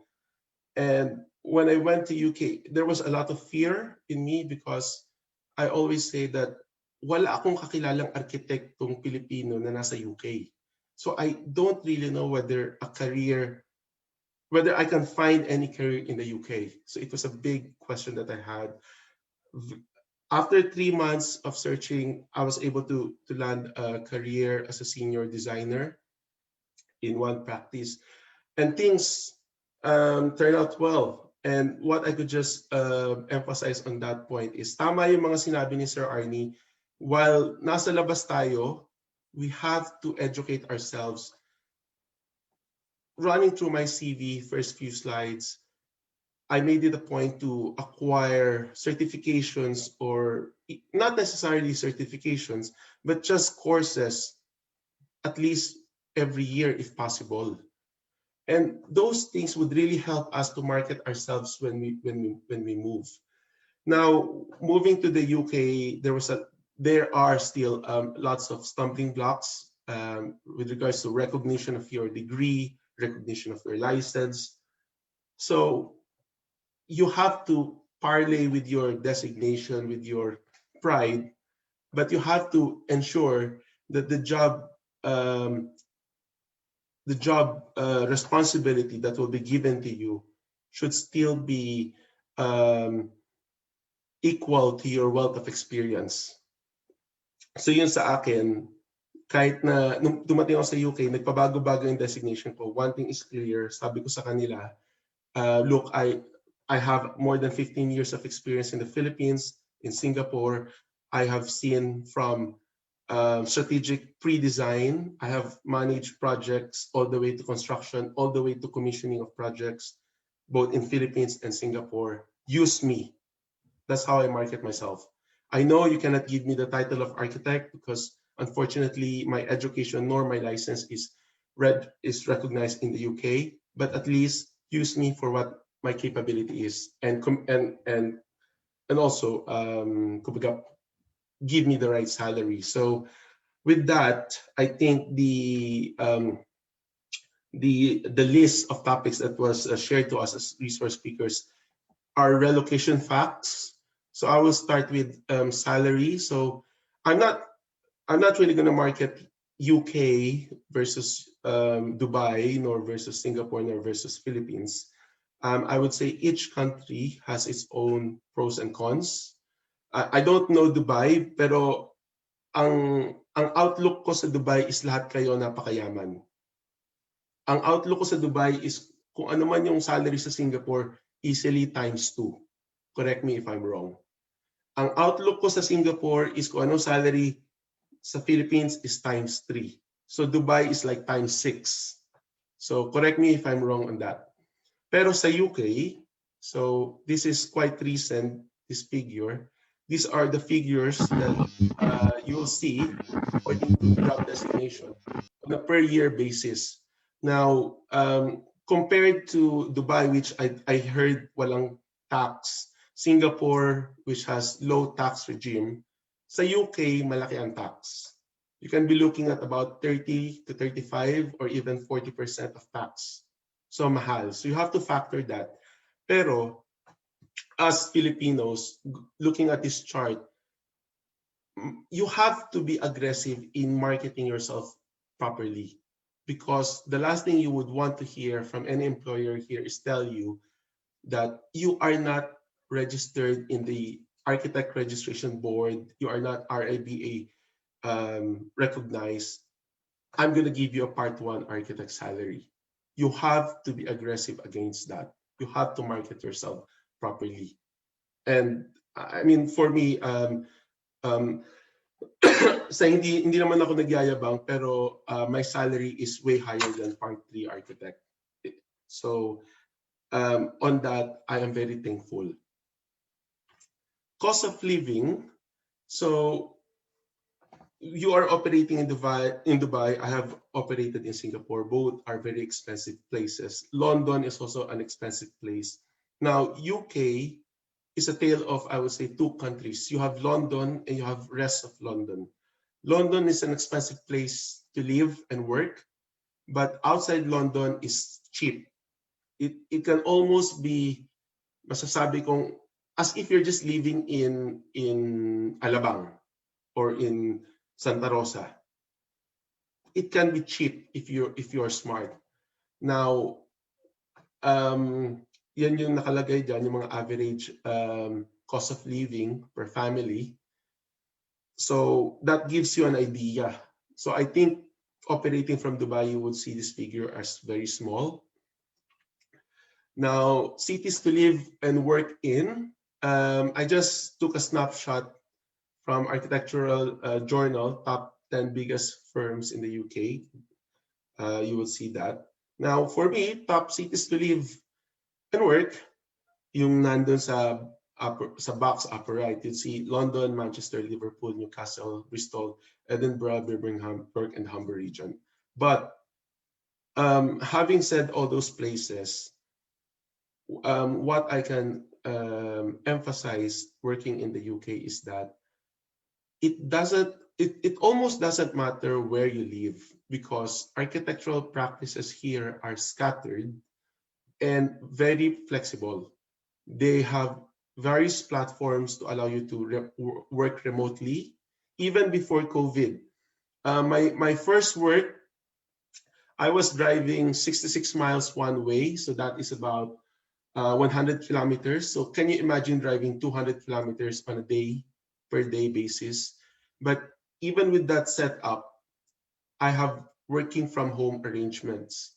So I don't have to be in office every day. On the flip side, my next office, although it's located in Lancashire, which is, you would think something like provincial setting. Imagine my office is located in Lowag, but we were doing projects in London. And because of the existence of high-speed rail network, I could be taking a train from Lowag and be in Manila in 2 hours. So that is how my career life has been. So I also live in the countryside. I personally, having lived in Manila, I live in Singapore, both are very densely populated cities. Now I live in the countryside. I can't imagine myself living in the city again. I am enjoying the space that I have. I get to enjoy walking in the woods at lunchtime if I wanted to, and still be connected to your work located in London if you want to. So, sorry, if you need to.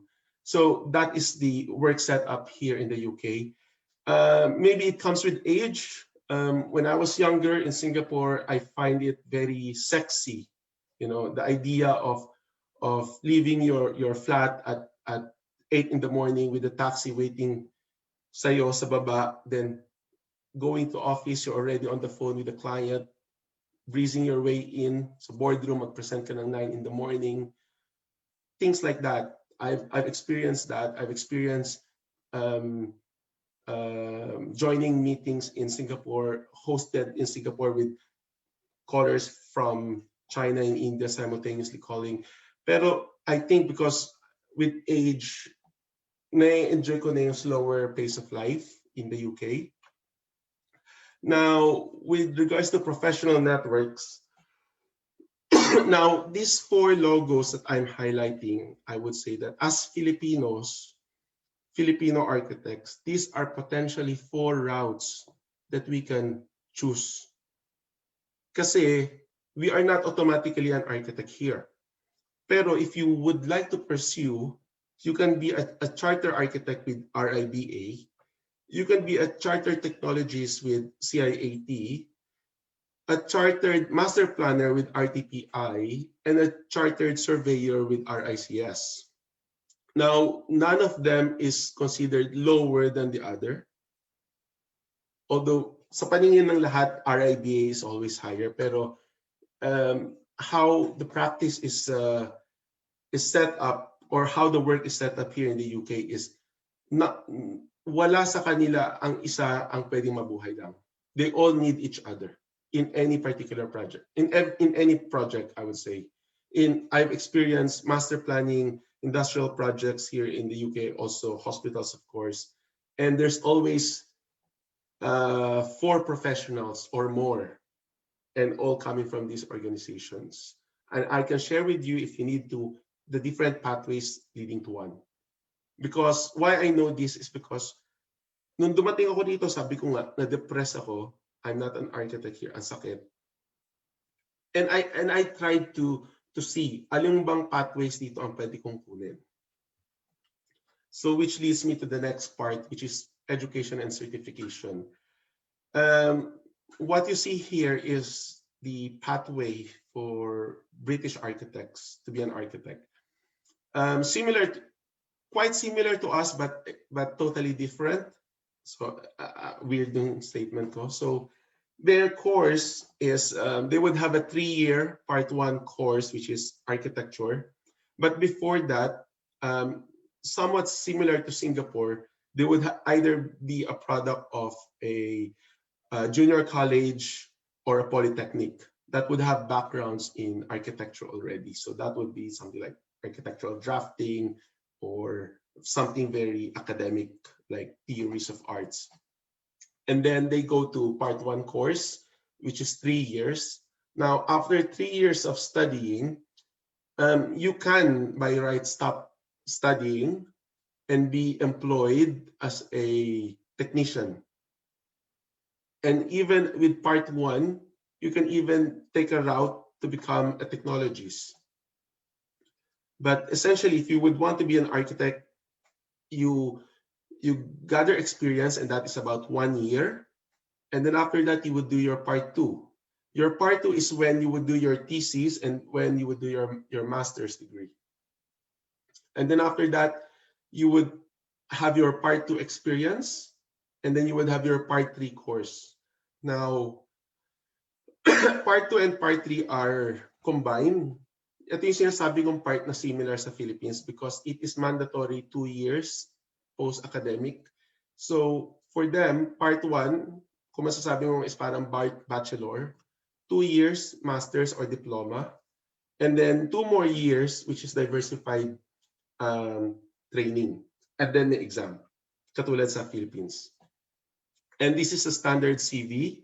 Now, why my CV is written this way is because I am also in the process, hopefully, of going through these pathways. So that's why I'm preparing my documents. And part of that is you have to break down your experience according to the chart that you see on the right. And then you would have to further divide them into plan of work. Now, in the Philippines, I remember when we were doing our logbooks, meron din naman tayong ganyan. Dapat you have experienced various stages from concept design, schematic design, concept design, contract design, construction, handover. Pero sa kanila, mas regimented, mas strict, and each logbook entry will be certified not only by your mentor, but also by someone who within the RIBA, Royal Institute of British Architects. Now, this is again me preparing, and hindi mo siya pwede dayain kasi you have to be truthful based on how your career has been. And then after that, you would compile them into a book, as what you would see on the right. Ito yung laman niya. So I would just like to highlight yung case study. In order for you to be an architect here, you would have to have a case study that you have worked on for 2 years, and preferably it's a project that has gone through construction all the way to completion stage. And then there would be an examination. Now, there is a question about benefits. So this is a link from the government website. So this talks about, in general, what are the benefits of working in the UK. So there's universal credit, tax credit, job seeker allowance, carers and disability, child benefits, and so on and so forth. Not all of these benefits apply to everyone. There would be various criteria and also nationality criteria on that. And that is all. So I made my lecture very short to allow for more questions. Thank you very much, Architect John Marvin, for the very inspiring presentation. Yeah, and maybe move on to the Q&A presented by Architect Costino. Thank you so much, Architect John, for the very informative insights. We have some interesting queries regarding your presentation. First one is, with the current pandemic wherein mostly of the companies were financially challenged, and in comparison with the opportunities other countries are offering, how would you rate the possibility of immediately landing an architectural career in the United Kingdom? Okay. First of all, there's the question of visa. Okay. So, yun yung first question eh. Whether you would get a visa to reside and work in the UK. But assuming that you would have that, because that's a totally different conversation. It depends on the sector that you're working with. Earlier this year, I started my Part 3 course with the University of Chester. And I get to meet many, I would say, candidates. And when COVID started happening, I remember in March when lockdown was imposed, we were having lectures at that time. Marami kong classmates na nawalan ng projects, nawalan ng trabaho. Maraming firms ang nagsara. I would say especially those who are specializing in retail and also sports architecture. Because here in the UK, sports architecture is a very big sector. Almost all the major sports except basketball would have its roots in the UK. Think about rugby, football, cricket, hockey. Lahat yan may roots sa UK. And lahat yan, every town nagpapagandahan ng stadiums yan. So, halos walang development doon. Ganon din sa retail.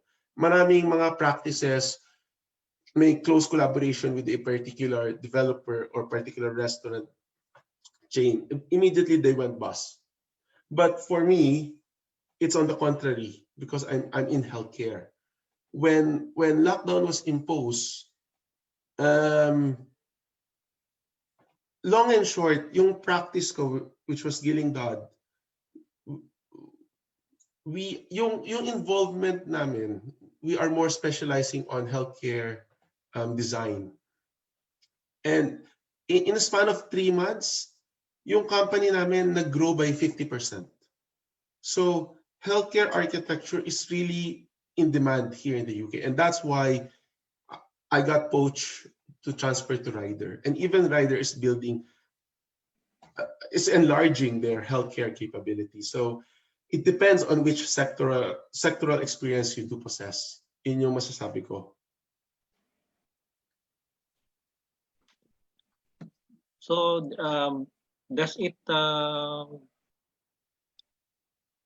do you suggest that the current students that we are having now, who's attending this seminar, do you suggest that they should focus on the medical architecture?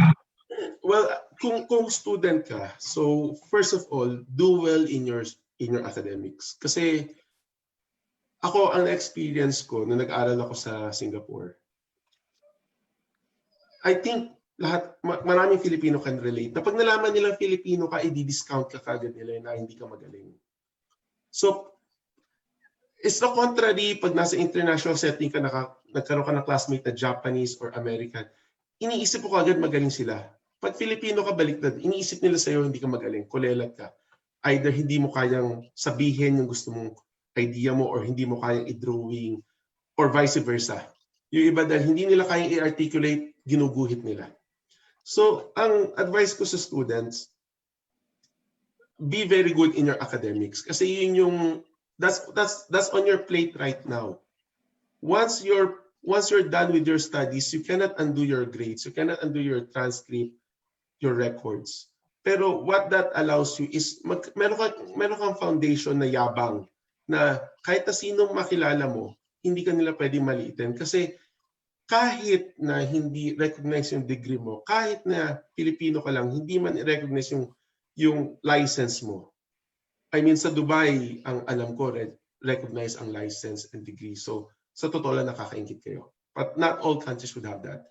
Pero, if you will be in a country na hindi agad i-recognize yun, at least makipagkwentuhan ka lang doon sa counterpart mo, you can make them look stupid. And just by being very good in your academics, yun yung advice ko sa student.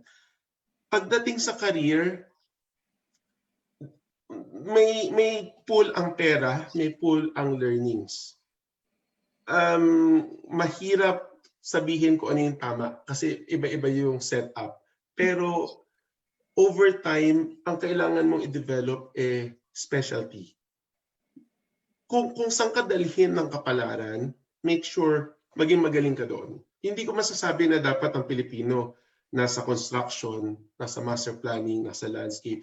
Kahit saan ka, basta you have to make sure na hindi lang mediocre yung performance mo. Na parang kahit na ilagay ka nila doon dahil Pilipino ka, magsha-shine ka on your own. Kasi ang advantage natin Pilipino, kaya ako sinabing imbued with resilience. Kasi saan ba tayo na-train? Pilipinas. Pag nag-work ka sa abroad, and this is from actual experience, may in-approach ako, sabi ko, let's do a design. Ang tanong ka agad, has this analysis been done? Anong mga background check ng lupa na yan? Anong master plannings? Sa atin hindi. Ito yung lote, ito yung kailangan, guhit ka agad tayo. Ganun tayo ka-gang-ho. So, dahil ganun ka, masasabi mo, disorganized yung naging background natin, it allows us to work in a more formal setting. Pero sila, train sila in a very formal setting. Pag nag-practice sila sa Philippines or mag-practice sila in place like India, hirap sila. That's why lahat ng biggest firm, when they practice in countries like this, they always have to get a local counterpart. Kasi they find it very hard to navigate in local condition. Ayun lang. Sir, we have another question coming from UAP sa ULS chapter, Miss Eliza.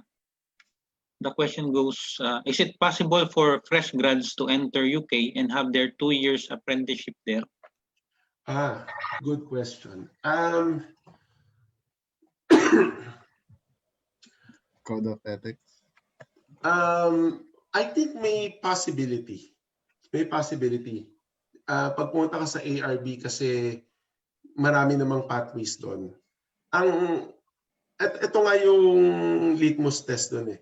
As long as you would have a visa to reside and work sa UK, I would say everything is possible. Yun nga lang nga, may mga uulitin ka. Yung 2 years na yan, ang gagawin mo dyan, nung pinakita ko may part 1 at may part 2, you will have to take examination. So, part 1 exam, they have 11 graduate criteria that you can find in the ARB website. And because they will not take a look sa transcript mo. Kasi for them, hindi nila titingnan na como, let's say, mataas ka sa history of architecture sa ganitong school, therefore, iisipin nila alam mo na history of architecture. Sa kanila, hindi. Kung hindi, you will sit an exam and then each of these criteria, may mga performance statements. You will have them to present your portfolio and show them na, look, what your students know, I also know. It may not be exactly the same topic na, let's say, kasi alam natin ang British architecture but on a very superficial level. It's the same manner, hindi nila alam ang Asian architecture. Pero it's, ano ba yung, how does history of architecture affect the development of technology and vice versa, things like that. Those are the things you have to demonstrate, and that is just one criteria. It can be about construction technology or sustainability. So you just have to present your portfolio. So if you're a student and you would plan to do your 2 years here, you have to consolidate your works, even those sketches, even though studio works especially. Kasi yung diploma mo tsaka transcript mo, that is just for you to enter the front door so that they will talk to you. Pero you will have to prove that. And then after that, that's when you will do your part 3 course. Yun. It's sa Australia, ang alam ko, which I know Richard is going to talk about, is you will use also your transcript, and then i-cross match mo yon do sa AACA. Pero dito hindi, ipapakita mo mismo yung actual portfolio mo. You will sit on an actual interview on a jury setting. Isa-isa nilang i-scrutinize yun. Ganon. Sorry for the long answer. Okay. Thank you so much, sir, for the insights. Let's move on to the next. Okay, thank you very much, architect. We will sorry. May we proceed with Architect Rexy Lode to read the citation. Thank you, Architect Pia. Thank you, Architect John Marvin Ngo. Let me now read the citation. The United Architects of the Philippines, UAP 124 Dubai Chapter, present this plaque of appreciation to Architect John Marvin Ngo for inspiring the global Filipino architects around the world and motivating them with your presentation entitled Career Reboot in United Kingdom, in celebration of World Architecture Day and as part of the programs from UAP Dubai Chapter International Affairs Committee. Given this 3rd of October 2020 Dubai, United Arab Emirates, signed by Architect Chris Angelo Soriano, Secretary General, UAP 124 Dubai Chapter Fiscal Year 2020 to 2021, and Architect Christian Romulo Vasquez, Chapter President, UAP 124 Dubai Chapter Fiscal Year 2020 to 2021. Thank you very much, Architect Rexy. We will now have a short break for 1 minute. See you guys.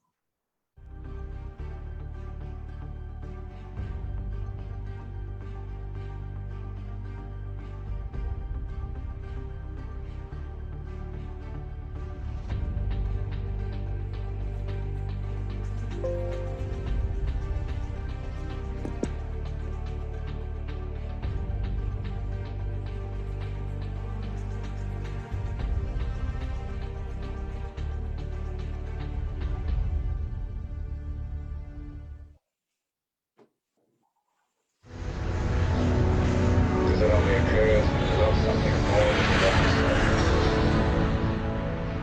Don't you ever dare to love anybody that much.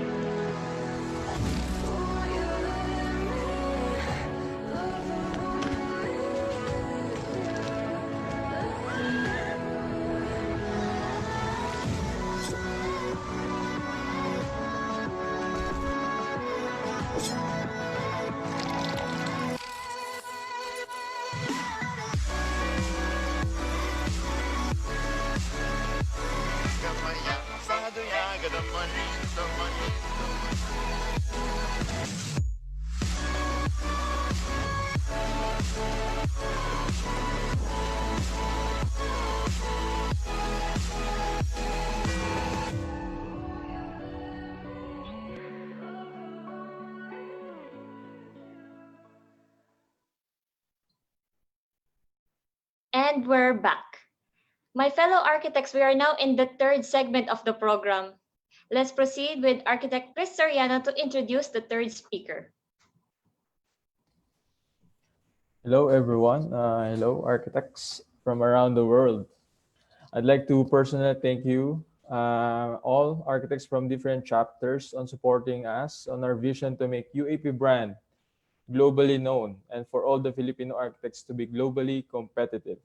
And with that, let me introduce our next speaker from Australia. My fellow Tomasian architect, graduated Bachelor of Science in Architecture in 2004 from UST.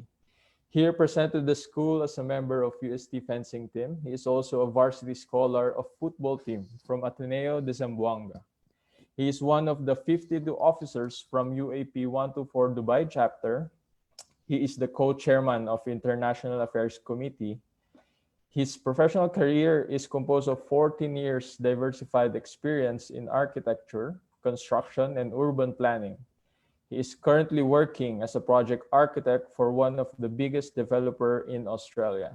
In addition, he is also maintaining an architectural firm in the Philippines, which he is a principal architect.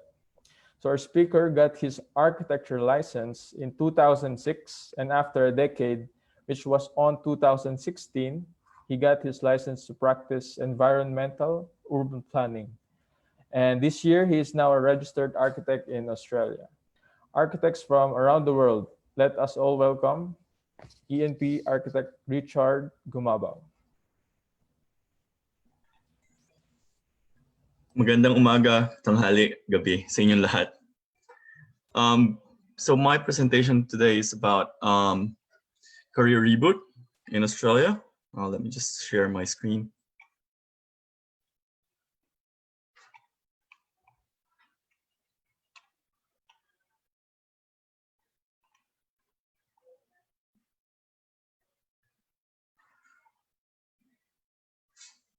Okay, can everybody see my screen? Yep. Yes. Cool. Yes.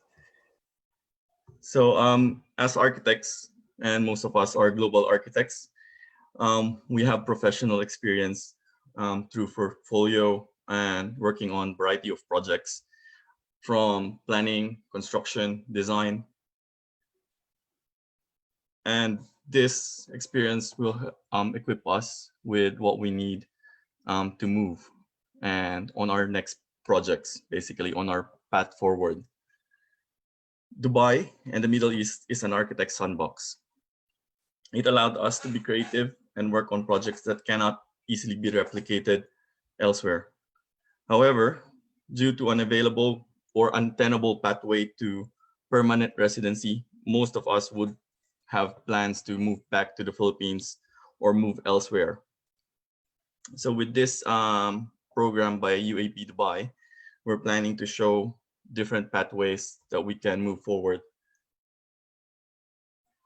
This pathway is also applicable to architects in the Philippines who desire the lifestyle that is not available in the Philippines or a career that they want to have elsewhere.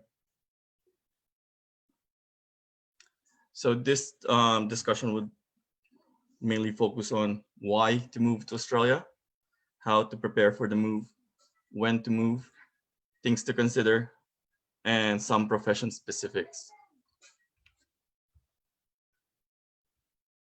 So in my case, when I chose to go to Australia instead of elsewhere, having this as another option, I looked into architecture as a whole, and they have a pathway for us to get recognized and without getting a local degree. That's why I chose Australia. There's also another pathway which I just recently found out, that we can practice architecture to being a building designer. This has less requirement compared to the architecture registration. This allows building professionals to design single occupancy or a limited square meter of varying projects. Lifestyle in Australia is generally easygoing, so people here are pretty relaxed. There's heaps of family benefits. I won't delve into them, but schooling, family tax benefits, healthcare, and a lot of, and the environment, it's pretty good. There's also permanent residency and citizenship available for people moving here. So unlike Dubai, where we're permanently temporary, this pathway is good. So how to prepare? So moving to another country, well, when we did that in the first place, going to Dubai, you always have to plan. Planning is key. You have to think about everything that you need to prepare, you need to do. You need to research job skill availability and demand.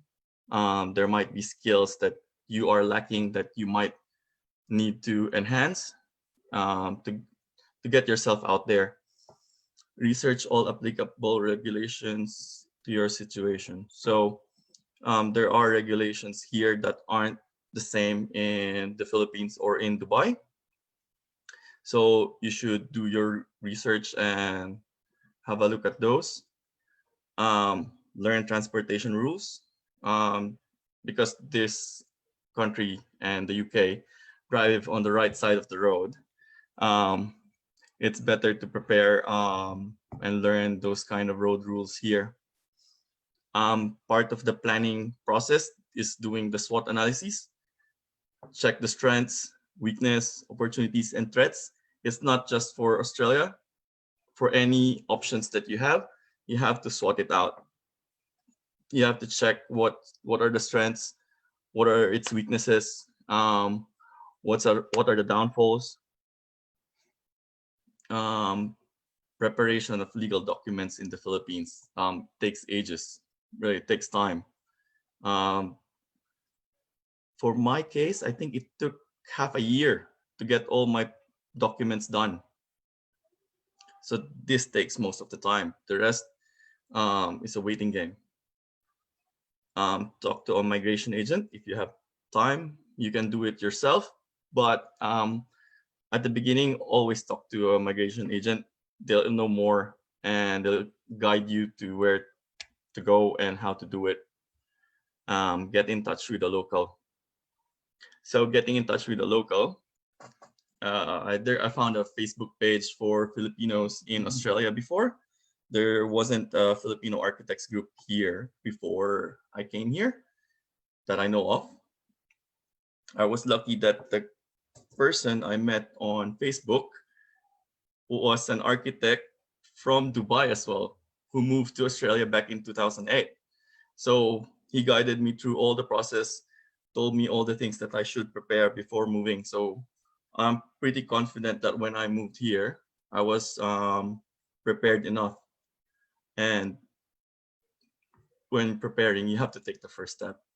It's one thing to plan, but if you don't do anything about it, all your planning is for nothing. When to move? Good question. As soon as possible. If you're planning to move, I wouldn't wait for another year or 6, because if you move now or sooner than later, you'll get to restart your career. So just a quick story about our move.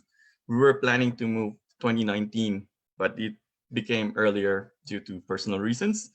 So we moved here 2017. And now I am a registered architect in Australia. If I moved in 2019, I would have to wait a few more years before I get my registration. So as soon as you can, and if you're planning to move, move. When you have saving for cost of living about 6 months to a year, that's also a good time to move, or when your circumstances permit. How to move. Get all the residency requirements. This is critical, of course. Even if you're a student, you can get student visas, but I would prefer if you guys get a permanent residence visa, because you'll get more benefits with this type of visa. Going to move here, you would require to get a short-term rental, because it's really hard to get rental here. Unlike in Dubai, where if you have money that day, you get the property. Here, there's an application process. There's sometimes 20, 30 of you guys buying for one property. So if you can get a short-term accommodation, get it now, and then find a long-term solution when you're here. Rationalize all your things. So for us, been there in Dubai for close to 14 years, 12 years, sorry. 12 years, a lot of stuffs have been accumulated. You have to rationalize them, choose which stuff you want to keep and leave. And next would be getting a moving company to send it over to Australia. Things to consider. Reality versus expectations. So when I first came here, I was working in Dubai for 7 years in the Abu Dhabi municipality. So I was a planning engineer there. And when I came back here, I'm back to architecture. So I had to start over again when I first came here. And the first year was a bit difficult, and it's an adjustment period, like what architect Lana was saying. And my position as a project architect now has more involvement in project management and post-construction as well. We have commissioning and testing as well.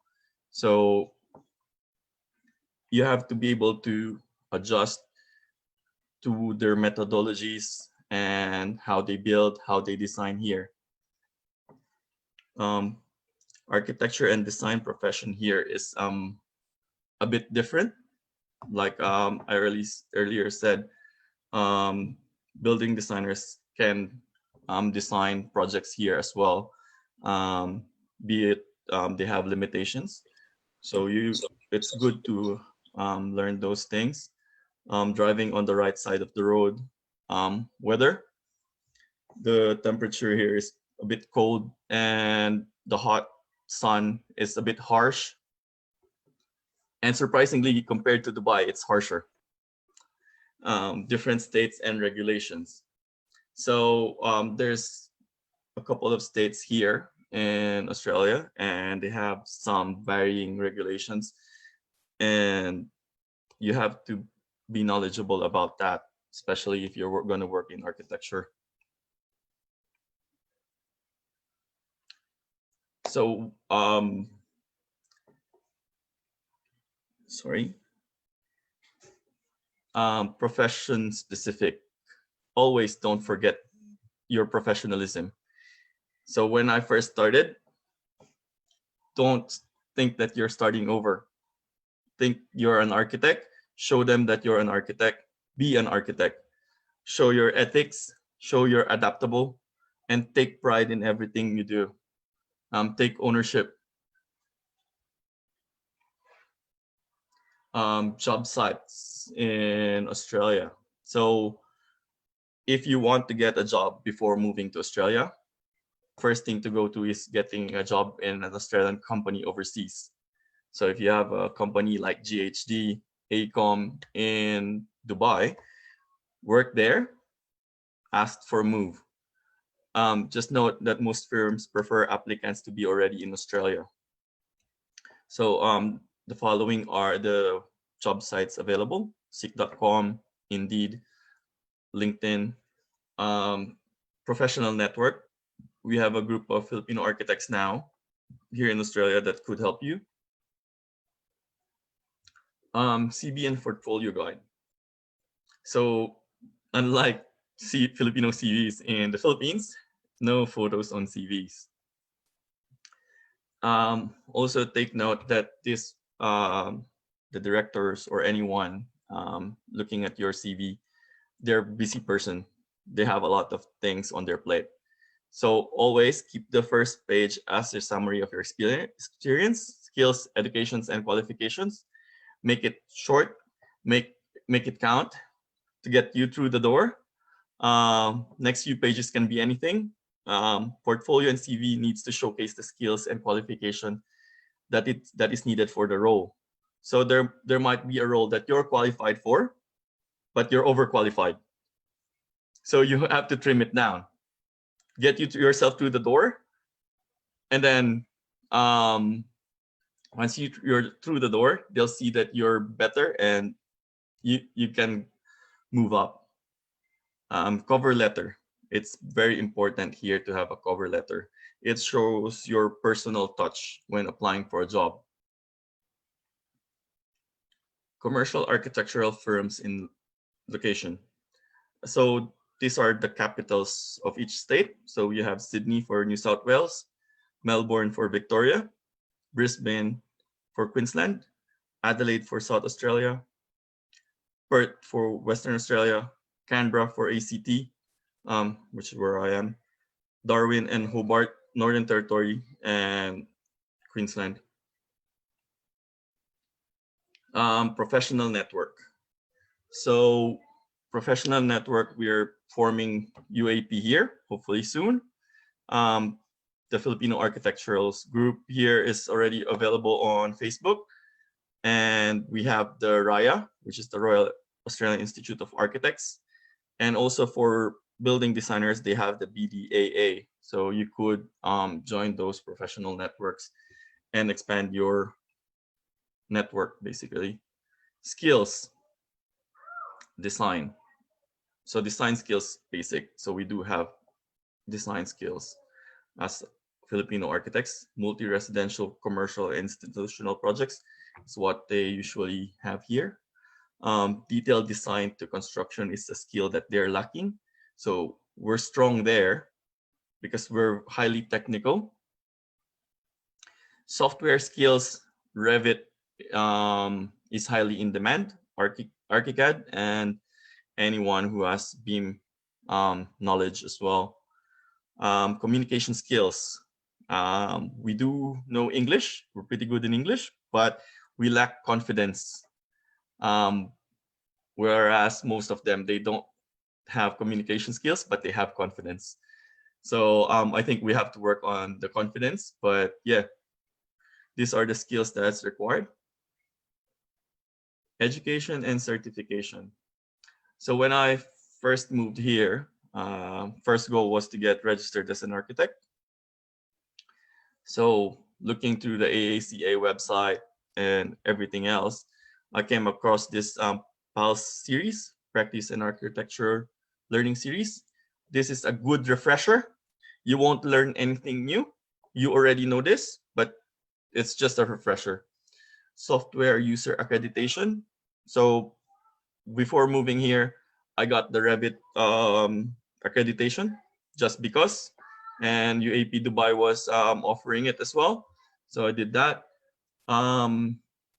You could also do diploma in building design. That's another pathway to registering for architecture, or the BDAA, building designer registration as well, accreditation. Salary range. So you can see this information from sic.com.au. Varying state has different salary range. For New South Wales, which is in Sydney, typical architect will have this salary, and Victoria on the right. Top left is for Western Australia, Queensland on the right. Bottom left for Tasmania, bottom right for South Australia, Northern Territory on the left, and ACT on the right. So go just track back. So this can be found on sic.com. Just type in salary range for architects in Australia, and it will give you that. Cost of living. So I found this from ratecity.com.au. Typical cost and annual income required to live comfortably. As a guide, generally, approximately 1,000 AUD per person would do the trick.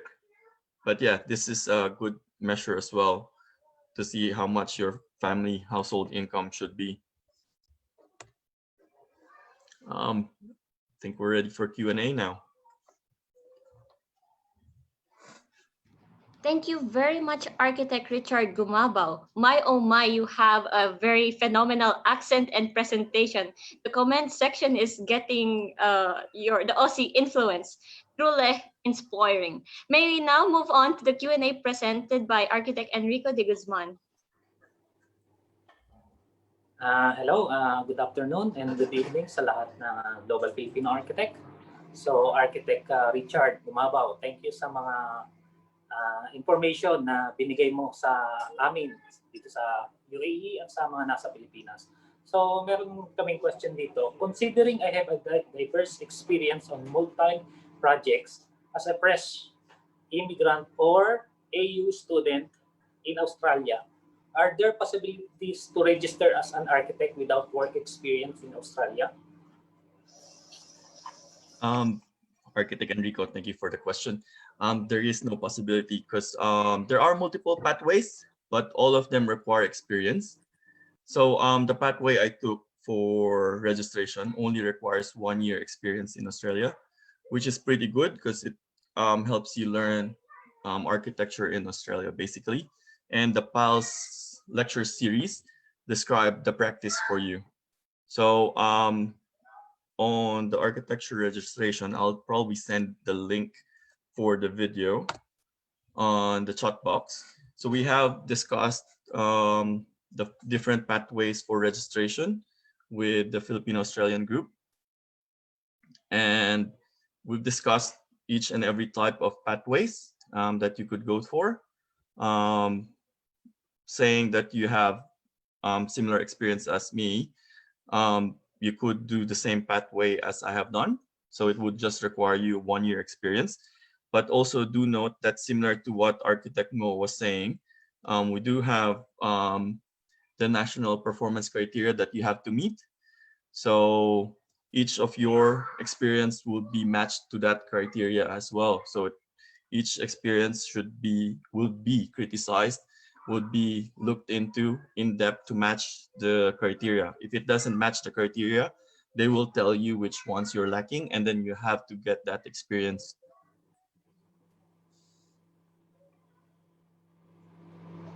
Okay, thank you, Architect Richard. I think there is another question. Yeah.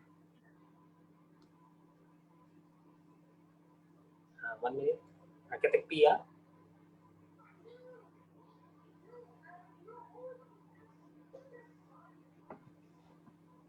Walang sound, Architect Pia. Ay, wala ba? Sorry. Ayun. Second question, Architect Pia, please. Wala sa slide. No, I think there's a question from Architect Annie Poheda. And maybe request Annie Poheda to ask her question with the accent. With the accent. With the accent. Required yan. Wait lang. Ma'am Annie, naalala niyo pa ba ako? Sa review center. Review. How should I? Malamang hindi na because of the accent. How should I? Good day, Mike. Good day. Oo. Kasi anak, pasensya na. Nahiya naman ako tuloy. Because really, I would say that you are lucky, really, and very much a privilege to be there. It's very hard to go through parang needle na maliit lang yung butas, tapos ang dami mong pinagdaanan sa part na yan. What was your, ballpark lang what was your initial investment? For the architecture registration or for moving here? Both, the registration and the utmost goal is to become a permanent resident, I think. Okay. For architect registration, it cost me $4,500, including the PALS lecture series. For moving here, since I have a big family, it cost me a bit more. So I think it cost me around $10,000, if I'm not mistaken. Ganun na nga. Ganun talaga. Okay. So, just comparing for what I did also sa aking daughter, who happens to be in Canada now. Ganun din sa lalaki. Grabe. As in talagang nandun ako ngayon sa Quiapo and I'm working there. Naglinimos. Joke. So, ganun kasi. Sorry for that. It really takes a big investment to be having such. But with the big investment is also the fruit of the labor, hindi ba kumbaga yun ang sinasabi. Anyway, thank you. And thank you, Architect Christian. Sinamok mo. Good day, Mike.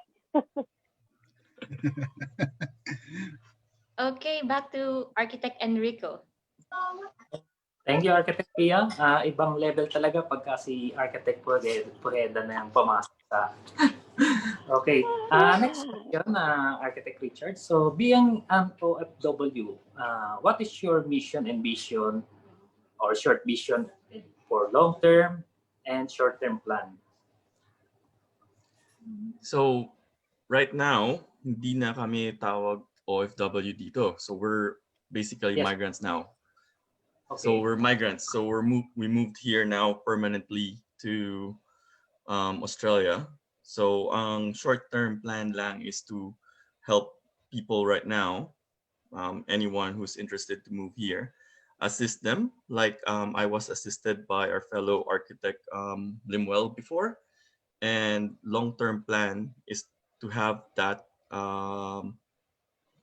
structure in place to help other architects as well. So we're working with other architectural graduates and architects here, Filipino architects that are here already, to do that framework.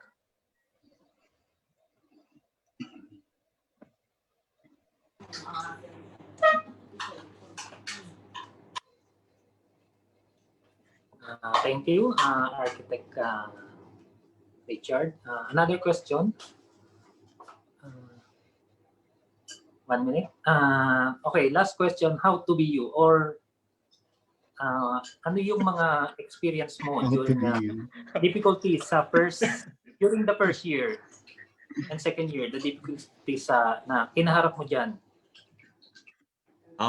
So medyo malaking adjustment. So like I was saying earlier, I was working for the municipality for 7 years before moving here. So most of my work involves planning, basically planning. When I first moved here, I have to go back to architecture, which is not a big deal because that's our base. But of course, it's back to architecture that I haven't done for 7 years, and an architecture that I haven't done before. So the design parameters here is different from the Philippines. Their requirements, their priorities is different. So let's say, for example, I was just talking to the guys, the Filipino guys at the group. Designing in the Philippines or in Dubai, the cost is more on the material. Here, cost is driven by labor. So most of the cost for constructing a project is going to the labor cost because it's so expensive. Planning and regulation wise, so you have to deal with different planning authorities here as well. The same public agencies, but different politics. So you have to deal with that as well. And also pride and ego. So the difficulty, you were this in Dubai and you had to start back in your first year. But like I said, I got through the door, proved that I can do better. And hindi sa pagmamayabang, on my first year, first increase, I got 50% increase. So as long as you can prove na your worth, they're willing to give it to you.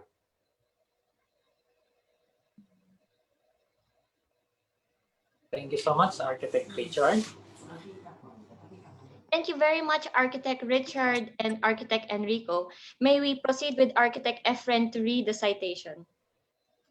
All right, thank you, Architect Pia and Architect Enrico, and to you, Architect Richard Gumabao.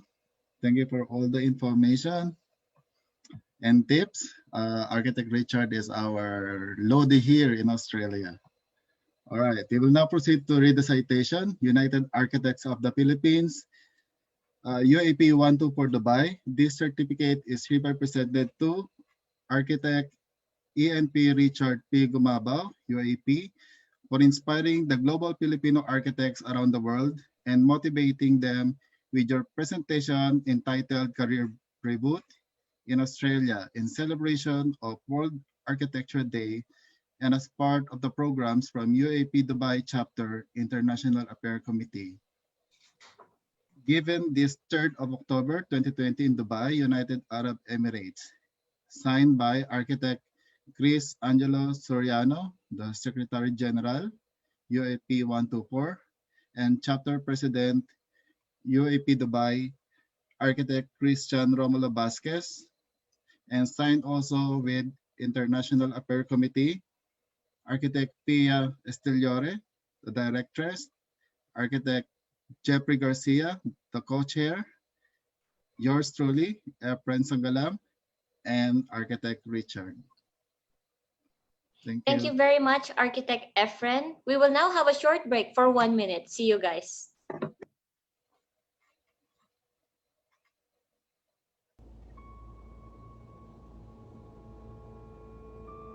Today belongs to the architect.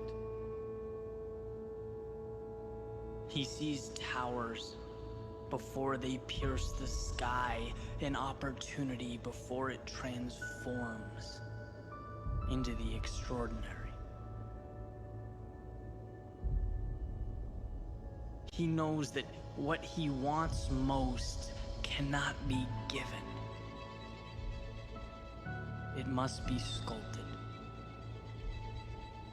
So he builds. He builds because those skylines don't raise themselves from the earth. The extraordinary does not appear on its own. They are dreamed into existence by the architects of reality. The ones who seek not to take from the world, but to contribute to it.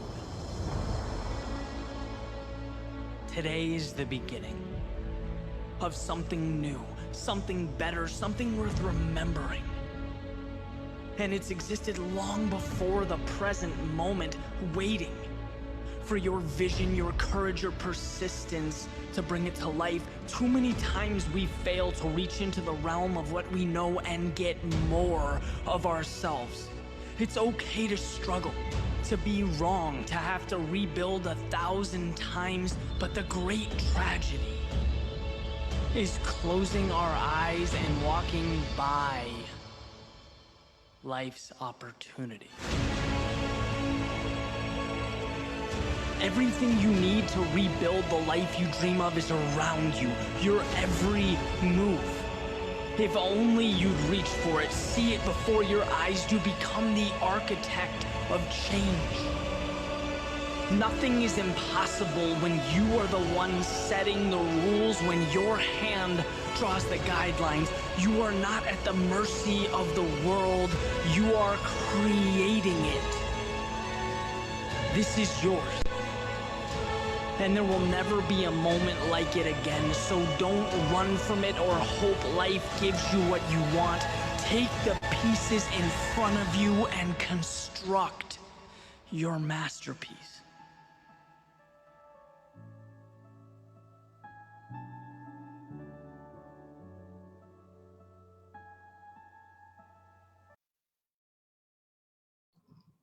And we are back. My fellow architects, we are now in the last segment of the program. Let's proceed with Architect Jeffrey Garcia to introduce the fourth speaker.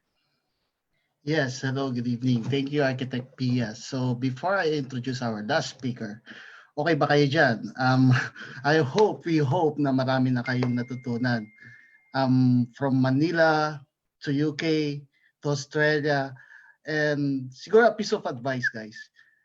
Pagpunta nyo doon, unang-una yung pag-aralan is the accent. Iba yung dating ng accent, di ba? Nakaka-confident.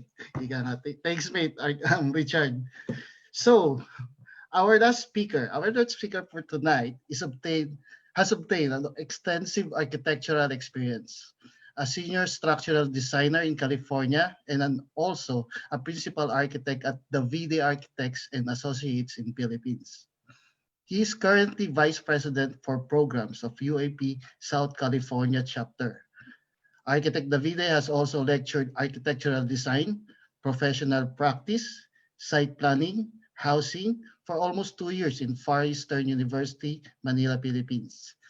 He is also an active skilled volunteer for Habitat Humanity of Greater Los Angeles since April 2018. So without further ado, let us all welcome Architect Delster Perez Davide. Thank you very much, Jeffrey. Hello, fellow architects. Good afternoon, magandang hapon, and good evening. Magandang gabi po sa inyong lahat. First of all, I would like to thank your chapter, UAP 124 Dubai, through architect Jeffrey Garcia, one of the co-chairs of the International Affairs Committee, for inviting me to be one of the speakers today. You know, I have known Jeffrey for a very long time. Yes, he just said it. Well, he was a student of mine back in the late 90s when I taught at the Far Eastern University, or FEU. He also worked in my architectural firm for a year. Was it a year or so, Jeffrey? It's a year, I think almost 2 years. I'm the third staff you hire. Okay. So, well, actually, I really don't remember anymore, but thank you for And to be honest, sir, to be honest, sa office mo ako natutong mag-start mag-AutoCAD. Oh, okay. That's good to know. That's good to know. Thank you very much, Jeffrey. Well, what I do remember is that Jeffrey is a very friendly and a responsible type of guy. Am I correct? 124 Dubai chapter. What do you guys think? Well, I would like to congratulate my co-speakers, architects Arnie Lana, John Marvin Ngo, and Richard Gumabal, for sharing their thoughts about restarting their architectural career in the Philippines, in the United Kingdom, and in Australia. I am glad that you guys made it so well, despite the challenges and struggles. You are all winners, in my opinion. Yeah, you are all winners. And for those of you here who are thinking about moving to the United States, particularly Los Angeles, California, I would just say that you are very much welcome to come here. You know, sino ba ako na pipigil sa inyo? But just prepare yourself for a great adventure and a lot of changes in your life or family's life. Now, I would say have a positive outlook on life and believe in yourself. Have faith in your abilities and capabilities. Kayang-kaya nyo yan. Now, before I go any further, and just to provide context, I would like to share with you a short background about me, at least on a professional level. Okay, so I took my oath as a new architect 23 years ago. That was August 1997, dyan sa Pilipinas, of course. And I worked for an architectural firm in the Ortigas Pasig area until the end of 1997. After that, nagbakasyon muna ako dito sa US. And then when I went back in 1998, that's when I opened my own architectural practice, my own architectural design firm, focusing on designing residential projects.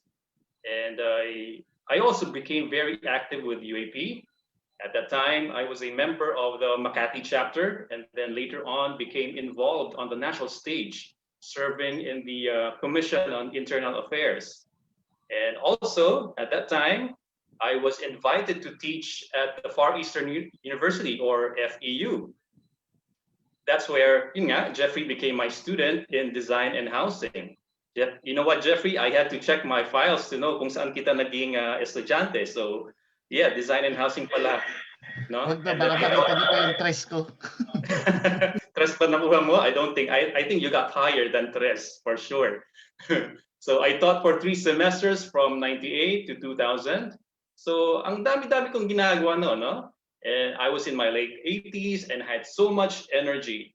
Now, in 2000, I was part of a UAP delegation that went to San Francisco for the chartering of UAP California. I met the Filipino architects out there, and I think that was the point where I started entertaining the idea of working in California. Now, part of the decision was because, well, considering all the things that I was doing at that time, having my own practice, teaching at FEU, and being very active at UAP, parang there was so much things, so much happening. So I felt kind of burned out. No? So anyway, back in the Philippines, my mom introduced me to an old friend of hers who was an architect here in California. I'm saying was because he passed away in 2003, sadly. And well, he was in Cebu at the time to retire, and he had some projects on the side. I got to tell him that I had plans of working in California. So out of his good heart naman, he offered to help me and hook me up with his friend, his business partner, his structural engineer here in California. And so on April 2003, I flew out here in Los Angeles. And a few days after that, I got to meet the person who would later become my boss. So just FYI, I have been working for a structural design firm for over 15 years now, but I still operate my architectural design firm with projects in Cebu. Now, currently, I have like 2 projects in Cebu, which are pretty much family projects. They are under construction and they're doing fairly well. So we might be able to finish it before the year ends.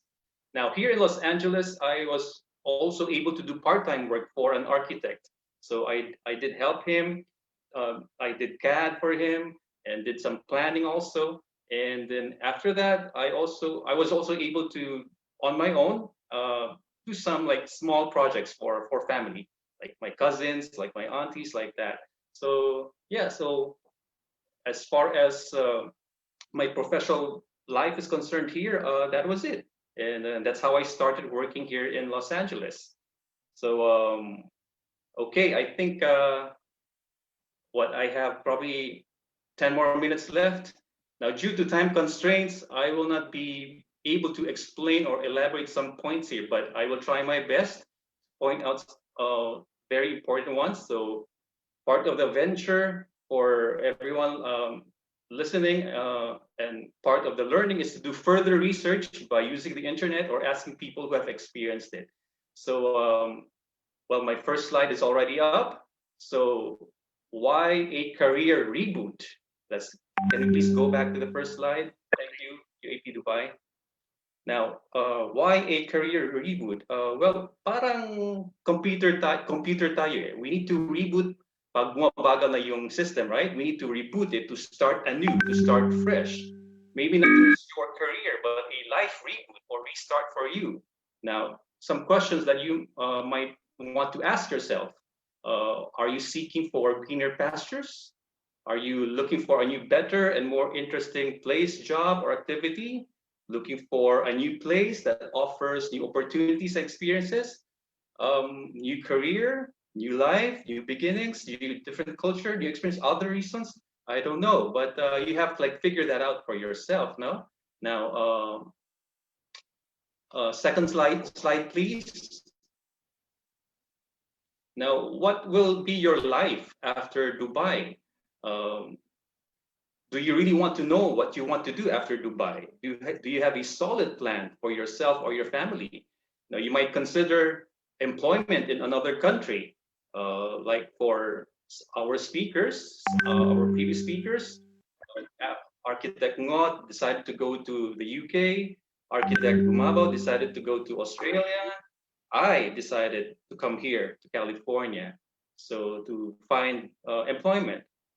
You might also consider employment later on, or maybe put up your own business later on. So you really, no, it's about making choices in life. So you just have to choose very well. Now, third slide, please. Now, why California, USA? Well, I believe because there are lots of job opportunities here and a lot of options. Just believe, no, that there is something for you here. Always believe in that. There's a lot of construction work here in Los Angeles. Wherever I go, wherever I drive, I see lots of buildings being built, houses being built. In my job, in my structural engineering job, where I am a senior structural designer already, I think for now we have like 10 to 15 houses that are being built. So there's just a lot. There's just a lot. So just come here and see what options are available for you. Now, why California also, USA? maybe because you have family or friends here. You know what? Family, friends are very important. Kasi kung, say for example, you become homesick, they are there to help you out, to support you, to give you emotional support. You know, so it's nice if you have family or friends here so that they can also help you out and they can help you, you know, start networking for jobs.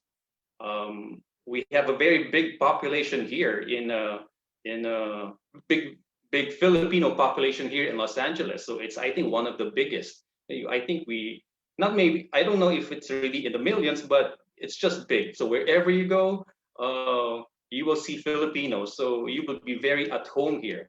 Now, California is home to two UAP chapters. We have the Northern California chapter called also Cal 116, and we have the Southern California chapter, SoCal for short, and that's where I'm a member of that chapter. It is the 130th chapter, and it was chartered in April 26, 2011. So by next year, we will be celebrating our 10th year as a chapter. So anyway, you are in a new place. You will be experiencing. You will experience a lot of new things in life. So it's nice to make changes in your life, you know, because that signals growth. That signals growth. Always just be aim for that to grow yourself professionally, personally. You know, I'm pretty optimistic. I'm a pretty optimistic guy. So it's always like improving oneself. So come here. There will be opportunities for work for you. There are a lot of options open for you. Now, you just have to come prepared also to face the challenges head on. And this is very important, is that you have to keep an open mind. Keep an open mind. No, you are in a different place now, so you just have to like absorb everything and just have fun with it also. Now, can we go to our next slide, please? Next slide, please. Next slide, please. Okay. Can we go back a little bit? Another one. There. Okay. Thank you very much. So how do you restart? Well, basically, I think the simple answer is just to get a job. You know, just to get a job. But first, you have to establish relationships with other people. You know, because you cannot.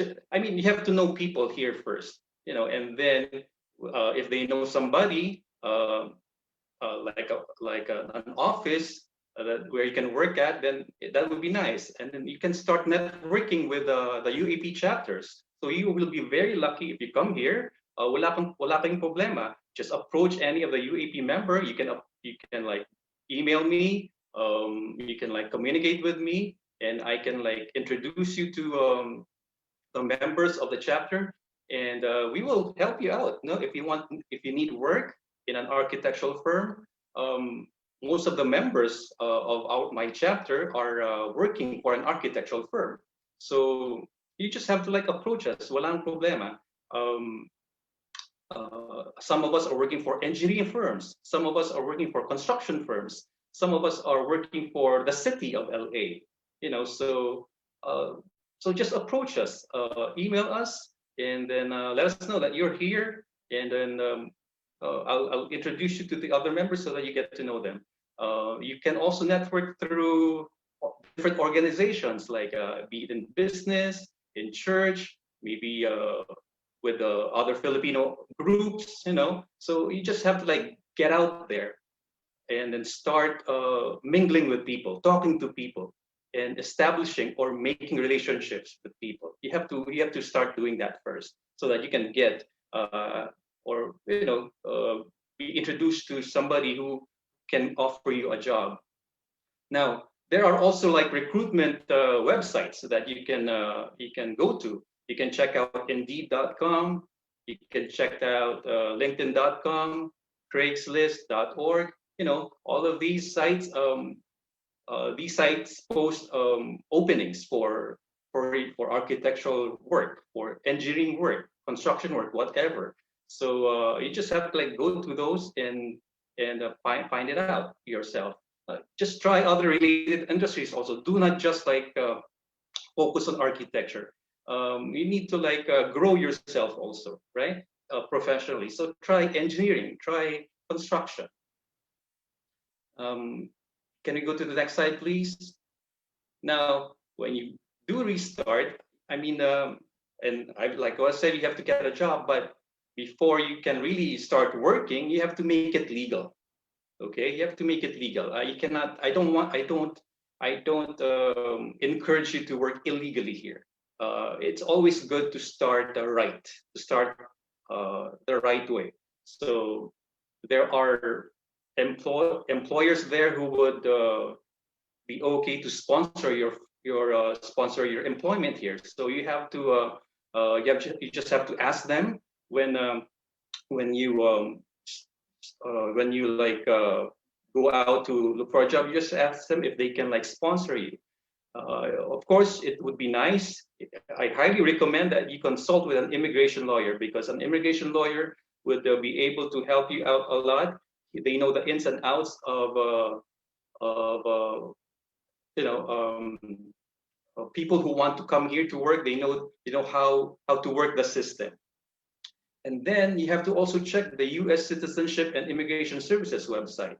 There are rules that you have to follow. There are requirements that you have to follow before you can even come here or start working. So just make sure that when you do work here, you work you're like your work is like very legal. Okay. Now, can you go to the next slide, please? Now that you are employed, legally employed, that is, make sure that you become a person of value. Pakita mo sa boss mo that, hey, I can offer you something great for this company, for the growth of this company. Always be a team player. You work with integrity, and you do good and earn your employees' trust and confidence and respect. Now, you also need to continue to develop your skills. Like skills in AutoCAD, computer software, Revit, SketchUp, Lumion, etc., etc. Continue to develop those skills, because that is really needed here. Wala na masyadong manual drafting dito, di ba? Wala na. I mean, it's like, I think 99% computer drafting and computer like 3D rendering like that. So it would be really nice to arm yourself with that skill set, and learn. Never stop learning. You should always be on learning mode. You do your own continuing education. Do not just wait for your chapter to sponsor a continuing education program. On your own, go to a website and see if you can learn from AIA. They offer a lot of programs there, and so you just feel free to learn a lot. And then you have to study the building codes here. California has a building code. The city of LA has its own building code also, and the building code, I think, changes like every 3 years, or it gets revised like every 3 years, I believe. So you study it. There was one time when I really had to study it or read it like from cover to cover, because I wanted to know, ano bang mga restrictions dito. It's very different also from the Philippines, so go and study the building codes. And this is one very important thing. We do not use the metric system here. The US is only one of 3 countries that still uses the English or imperial system. So the other two countries are like Liberia and Myanmar. So one funny story. I had struggles with a scale here, and I think my first or second day at work back then, I had a problem understanding the scale, architectural scale here, because it was in English units, see the metric, Hindi 1:10, Hindi 1:50, but it's like 1 1 1/4, 1/4 scale, 3/16 scale, 3/8 scale, and so I had some struggle with that. But you just have to ask your boss or your coworker how to read the scale, then you should be okay. It's easy to learn. So, but that was one thing that really kind of like surprised me or shocked me a little bit. Can we go to the next slide, please? Now, what are your options or goals? Now, you can actually get a license here. There is a path for foreign architects to get a license, actually. So you just have to go through, they call it the Foreign Architect Path or Program. So you just have to, for the state of California, you can go and get information from the California Architects Board, which is a body that regulates the practice of architecture here in California. It's just like PRC. So they regulate the practice. And then there is also the National Council of Architectural Registration Boards, NCARB for short. And I've written down there the website. You can go check on that. It is a nonprofit organization made up of all the architectural licensing boards for the 55 US states and territories. And it has 3 strategic goals, actually. It is to facilitate licensure, foster collaboration, and centralize data.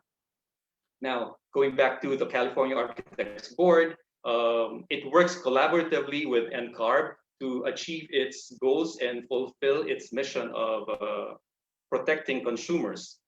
NCARB provides services to the board that are required as components of licensure. Now, a candidate for licensure must complete 2 things. These are the Architectural Experience Program, or AXP, and the Architect Registration Examination, ARE, to get a California license.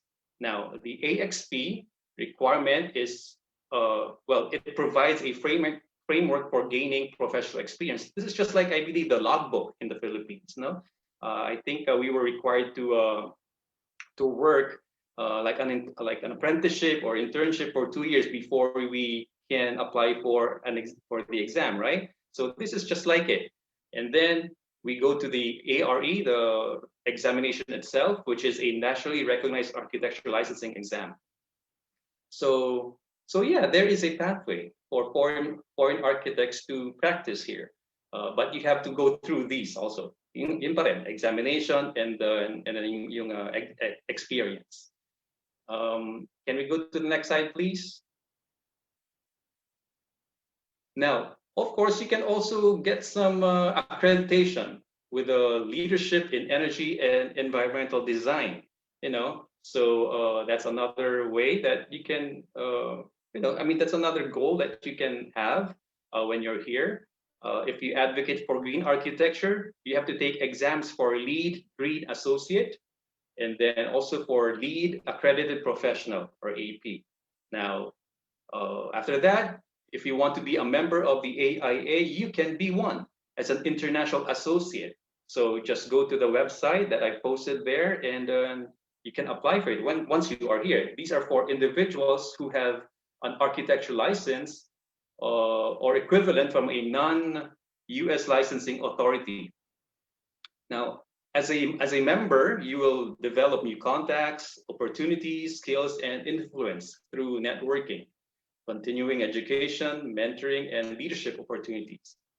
So what other options do you have here? Real estate investing. You can start flipping houses. You buy old houses, and then you renovate it, you remodel it, you fix it, and then you sell it. So that is one pathway also, that's still related to architecture. So that's a good thing too. But you do this later on. You have to really, really have to start working first in an architectural office or engineering office, to train yourself, to get some learnings. Another option would be the home inspector program here. Now, home inspections are often used by prospective purchasers of houses, and then they evaluate the purchase, about the house, and if the house is in good condition, then a home seller can sell the house. with no problems at all. You can also dabble in construction and a lot of other things that you can do once you are here. So I believe there are these options, these opportunities are open to you if you just keep an open mind. That's the one thing that's very important for me, that you keep an open mind all the time, because you are here in a new place anyway. So do something new for yourself. So with that, I believe I'm done here. Thank you. Next slide, please. And I would like to close that, and that's my talk. Thank you once again for the opportunity to share my thoughts about restarting one's architectural career or any other career related to the building industry. And I do hope that you were able to get something out of it. So for those of you who want to try your luck out here in Los Angeles, I would just like to say see you soon. Thank you, UAP Dubai, for this opportunity. Thank you, Jeffrey. Thank you very much, Architect Delster Davide, and we also appreciate you and your time for making it here. And good morning. Oh yes, good morning. Yeah, and we hope to see you too in California. Yeah. Yes. Yes. Now on to the Q&A presented by Architect Lily Ann Reyes.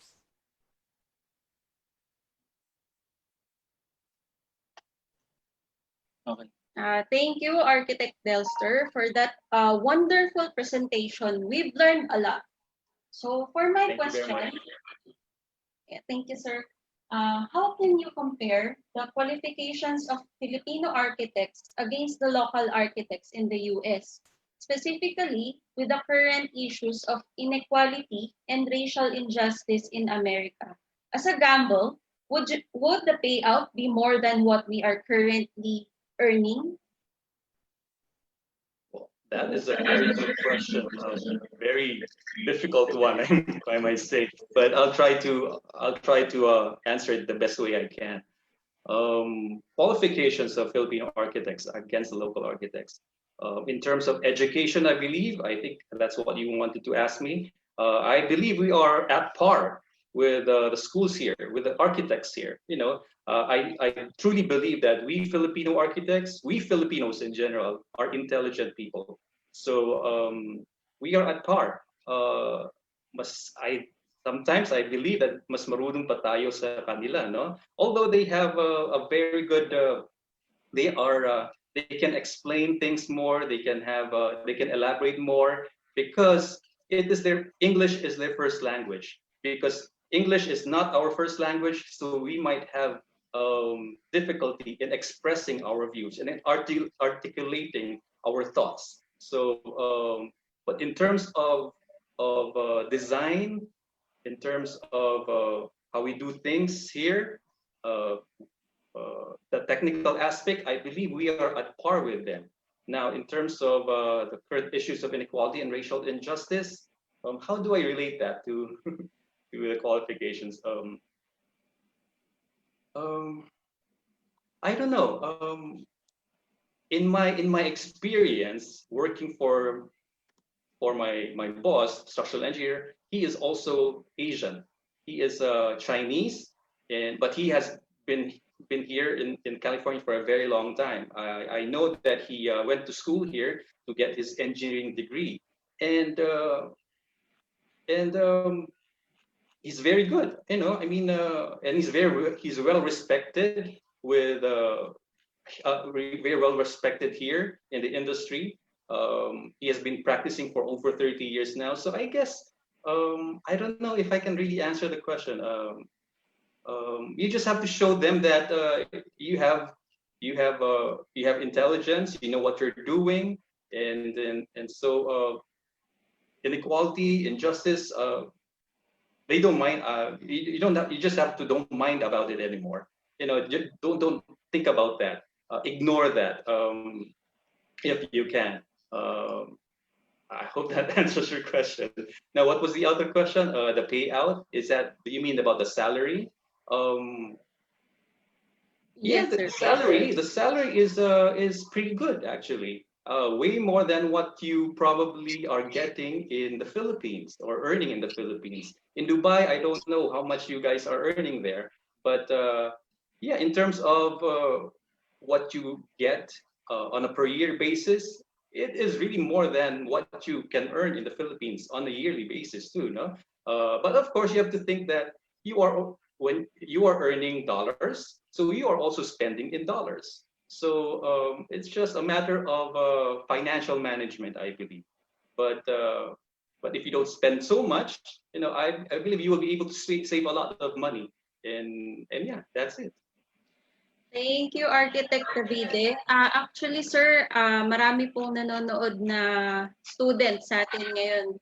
I think ang dami po nilang natutunan from your presentation. And for sure, magsa-strive pa po sila lalo para ma-achieve yung kanilang academic achievement or goal. Okay, sir. Yes. Baka later on, sir, magkita-kita po tayo dyan sa California. Thank you po Sure. ulit, sir. Yeah, thank you very much. Sure, just email me. Architect Jeffrey Garcia here has my Lilipat email na ako dyan, address, sir. so he can always share it with you guys. But yeah, come and then go on a new adventure in your life. Everything is possible. Anything is possible. So thank you very much, everybody. Parang gusto ko nang lumipat. Kami Go. rin, sir. Go for it. Thank you, Architect Delster and Architect Lily Ann. Maybe proceed with Architect Marvi de Guzman to read the citation.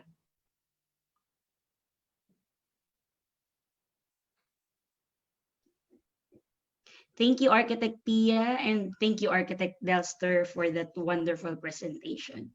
Let me now read the citation. The United Architects of the Philippines, UAP 124 Dubai Chapter, present this certificate of recognition to Architect Delster Davide for inspiring the global Filipino architects around the world and motivating them with your presentation entitled Career Reboot in California, USA.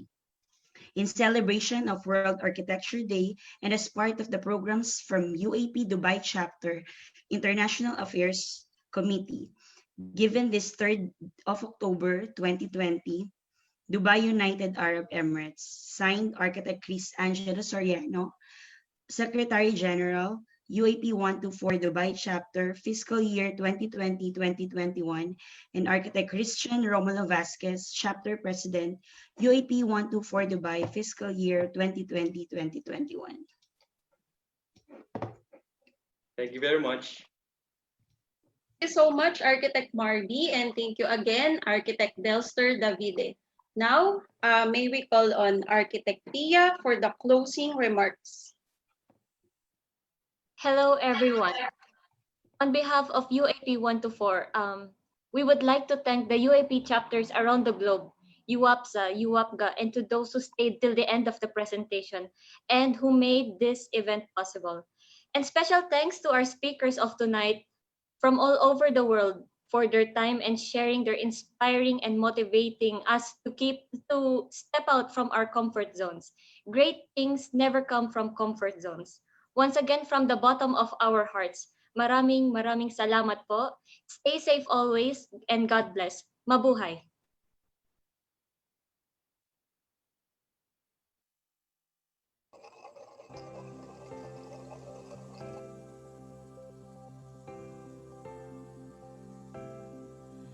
Are we done, ma'am? Yes, Architect, we are done. Thank you very much. Thank you very much for joining us. Thank you. Take care, everyone. Stay safe, everyone. Thank you. Salamat po sa mga speakers. Maraming salamat po.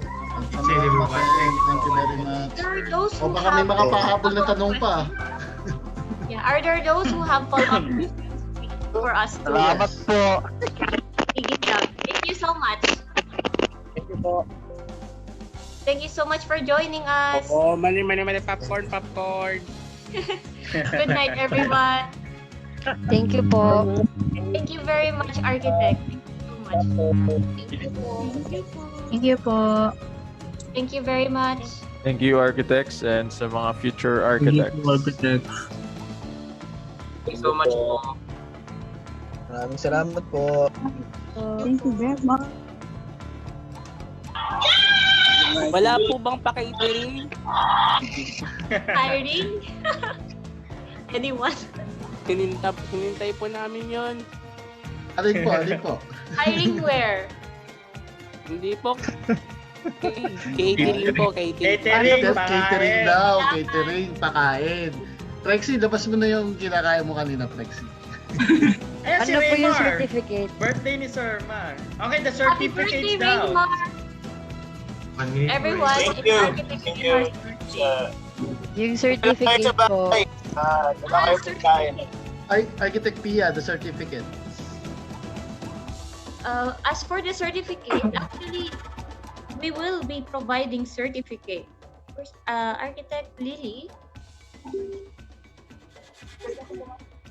Sige, ako na Pia. Sorry, thank you kasi I'm looking for that script. Okay.